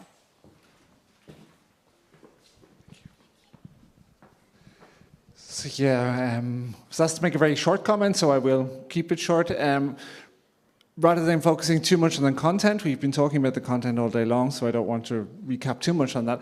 I just wanted to congratulate the organizers on the great format they chose today. I think it was very dynamic, lots of movement throughout the course of the day. We weren't just sitting in rows listening all day long, but we got to get up, long lunch break, plenty of opportunity to chat with people on the side, the different panel discussions, the breakout rooms, and then of course all of the various artistic elements really enriched the presentation, showed soil from so many different perspectives. I found the marketplace really, really interesting. The opportunity, after hearing about various tools, various programs and so on for the last couple of years, to actually see them and to touch them and to have a much closer, to be able to get a much closer understanding of how all the products produced by the project over the years have turned out. So thank you very much for everyone. Thanks. Thanks very much. And of course, after lunch, we did have our 3 breakout sessions and discussing the topic from 3 different perspectives. So we're going to just invite someone up from each of that groups just to give a few highlights from those discussions, just so you can find out what everyone else was talking about. So we're going to start with the policy and sustainability topic. And Andrea, so just over to you, just a few highlights. Thank you. Thank you. Just a few words. I said something in my previous intervention and comments. So, but our session was a lot about connections and getting out of silos. That's the main thing that emerged, and what emerged was built on relationships, and we really see that connection is where we need to act. And there is something there that is already in literature. They're called boundary spanners. So those actors, which are single or collective actors, that ensure that the connection is there, that the connection works effectively, that the connection stays. Thanks very much. And now we're going to hear from Irina, who was leading the session on education capacity building, but from a primary and secondary level education. Thank you. I will read from here because I don't want to miss any important topic. So our session was focusing on teachers and students. So what we concluded is that there are many of very great resources, teaching resources, both from LOESS project, but also the other projects. But what is needed is still more motivation for engagement, both from students and from the teachers. And here we acted as sort of bridge towards these communities. What is also needed is collaboration between teachers from different subjects or sciences. Teachers are highly interested, but they're also curious, but they consistently lack the time, resources, also the spots in the curricula where they can actually implement these activities and these materials. Primary education teachers, they need more empowerment to overcome their lack of confidence when teaching about scientific subjects, while in the secondary education, there we need more collaboration between different highly specialized fields because they tend to go into one narrow area, and here our opportunity was to actually paint a bigger picture and to paint one joint narrative that actually illustrates why the collaboration is important and needed. We saw that the successful soil education relies on simplifying and adapting the existing materials. So even though we made a lot of resources, still because of the time frame and teachers' obligations, what is needed is one-on-one contact where we actually adapt to specific situations, specific schools, specific local environment. Also, the soil education thrives in well-connected communities. So once we are in the community, we kind of try to stay in contact and to reach out to their needs. And especially in rural and remote regions, which are more focused on agriculture, and they already have some knowledge in general. Once you get in, it's important to, throughout the whole period of the project and further on, to keep them engaged. They also are very interested to get some sort of certifications for the skills that they did or for the activities that they implemented. And once you establish them as soil educators and soil ambassadors, then they get more interested and actually further on spread the word about soil. So this is shortly what we concluded. Thank you. Thank you. And finally, Reka is going to tell us a little bit more about what the tertiary education level group discussed. Thank you. Yes, we were fundamentally talking about higher education, and I thought to pick 3 points out of it. One of them was a question. I really liked the question whether the tools we are developing, and especially this was with regard to the student modules, which was co-created by students for students, whether it is a broader, specified approach we are taking there, and broad in a sense that people, students from any discipline, or specified as targeted to certain future-specific soil-related professions it is. And why I'm highlighting this, because for me it was a revelation to see the members of the consortium to give a very complex response to that. And the response was actually fundamentally how we were initiating is as a broad entry point for, to bring in students from various disciplines, and would like to get them on board for soil with these activities. But also there was this comment saying that we actually see these future students as decision makers, irrespectful from their current discipline, how they are, but they all have to know about the value of soil to a certain respect. And actually, this also takes on to the second point, which is connected to community engagement, and that was our second topic, community engaged research and learning. That how the usage of these tools in a specific context, taking the students to the field and making them face with the local challenges, actually this community engagement really makes it specific and contextualized.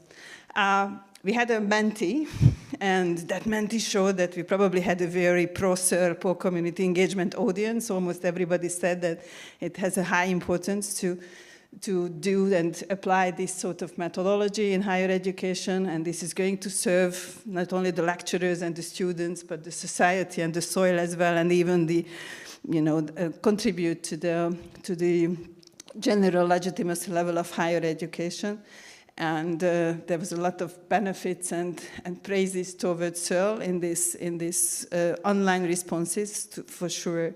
But I'm having a third point as a result, which is a very practical one of the very practical messages coming out of the session, and it takes us actually to the Soil Atlas for a moment, because there was a discussion about how a big diversity of tools are actually developed not only in LOESS, but in all the other projects, and LOESS being the first one in the series of the Soil Mission project. Maybe that could be a contribution, that how the Soil Atlas is organized and how it is tagged for accessibility and for supporting the selection of the tools. This could be something which is taken on, maybe on the Soil Mission platform as well. So this tagging sort of system developed for the Soil Atlas could be taken on for others too. Thank you.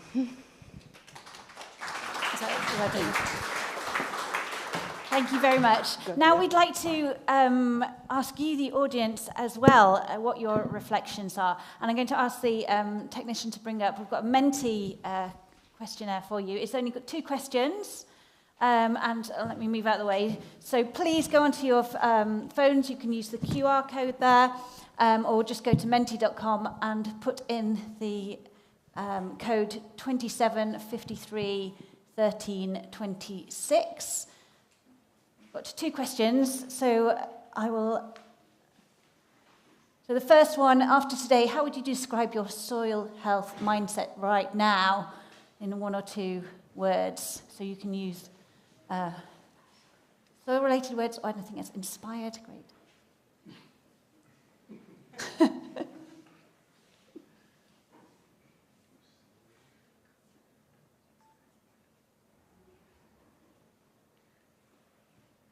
And I should say, everyone joining online, please join in too, everyone watching online.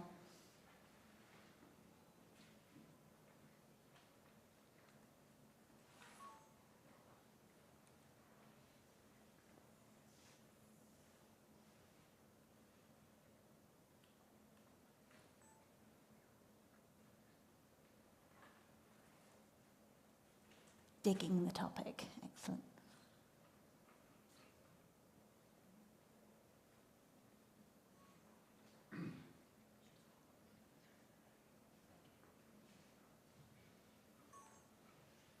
That's great to see that Inspired is coming out really strongly. So lots of, buzzing, urgency, triggered, flipped, connected, excellent, enriched, inspired, connected. Brilliant. And there's a second question, so if we move on to that, I potentially, can I do that myself? Not sure if that's working. Maybe the technician can move that on for me.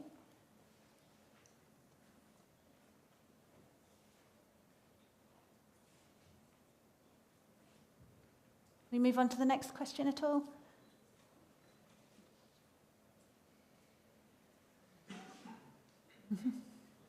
So the next question was to do with the LOESS project has been planting seeds across Europe. So what are the 3 seeds it has planted in you?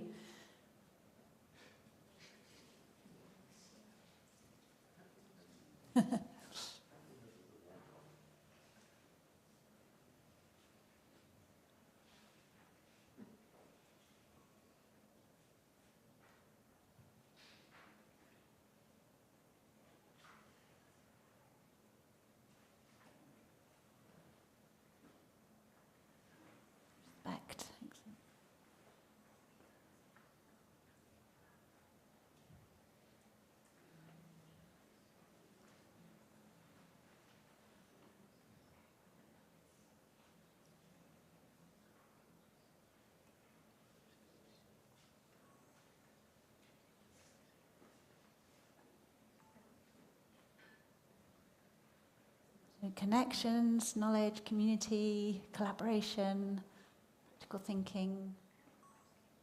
Yes, happiness is nice. It's a nice one. It doesn't show the other ones. No, is it possible to scroll down at all to see any of the others? Thank you.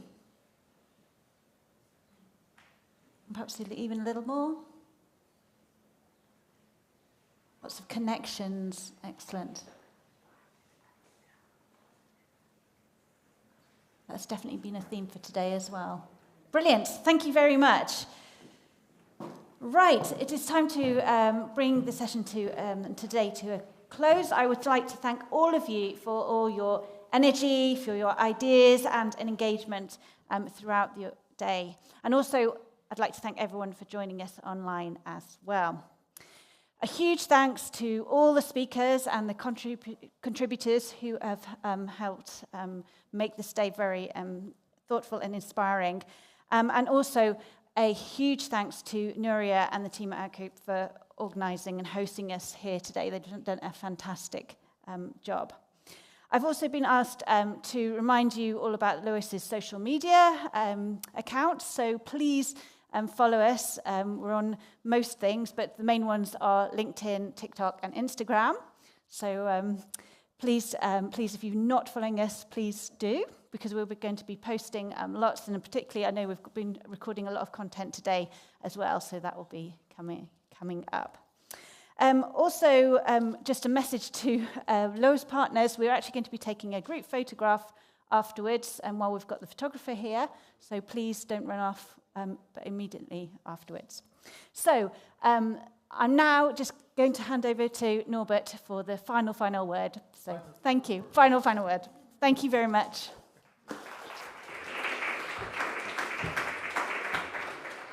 So there are 2 I haven't thanked for joining us. So of course, our 2 advisory board members who are present here, David and Javier, and of course all. You're here. I haven't seen you before, Jacob. So 3 of you being here. Excellent. And of course, all those who were advisory board members who were not able to join us here today. So thank you very much for your really valuable contributions to our outputs. And of course, thanking you, Helen, for guiding us through this afternoon, or through the whole day, in fact. Excellent work. Thank you very much. Smooth running. And before closing, finally, I want to tell you a story. If you imagine this apple to be the Earth, and you take 3/4 away, because this is water. And what is remaining? You can take half of it away, that cut, because these are high mountains and deserts. And what is remaining, you take half away, because these are urban settlements.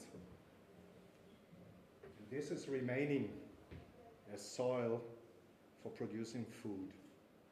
So save our soils.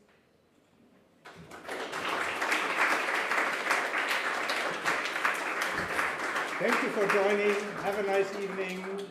Have a safe trip home whenever you go home. We will see the consortium tomorrow for work.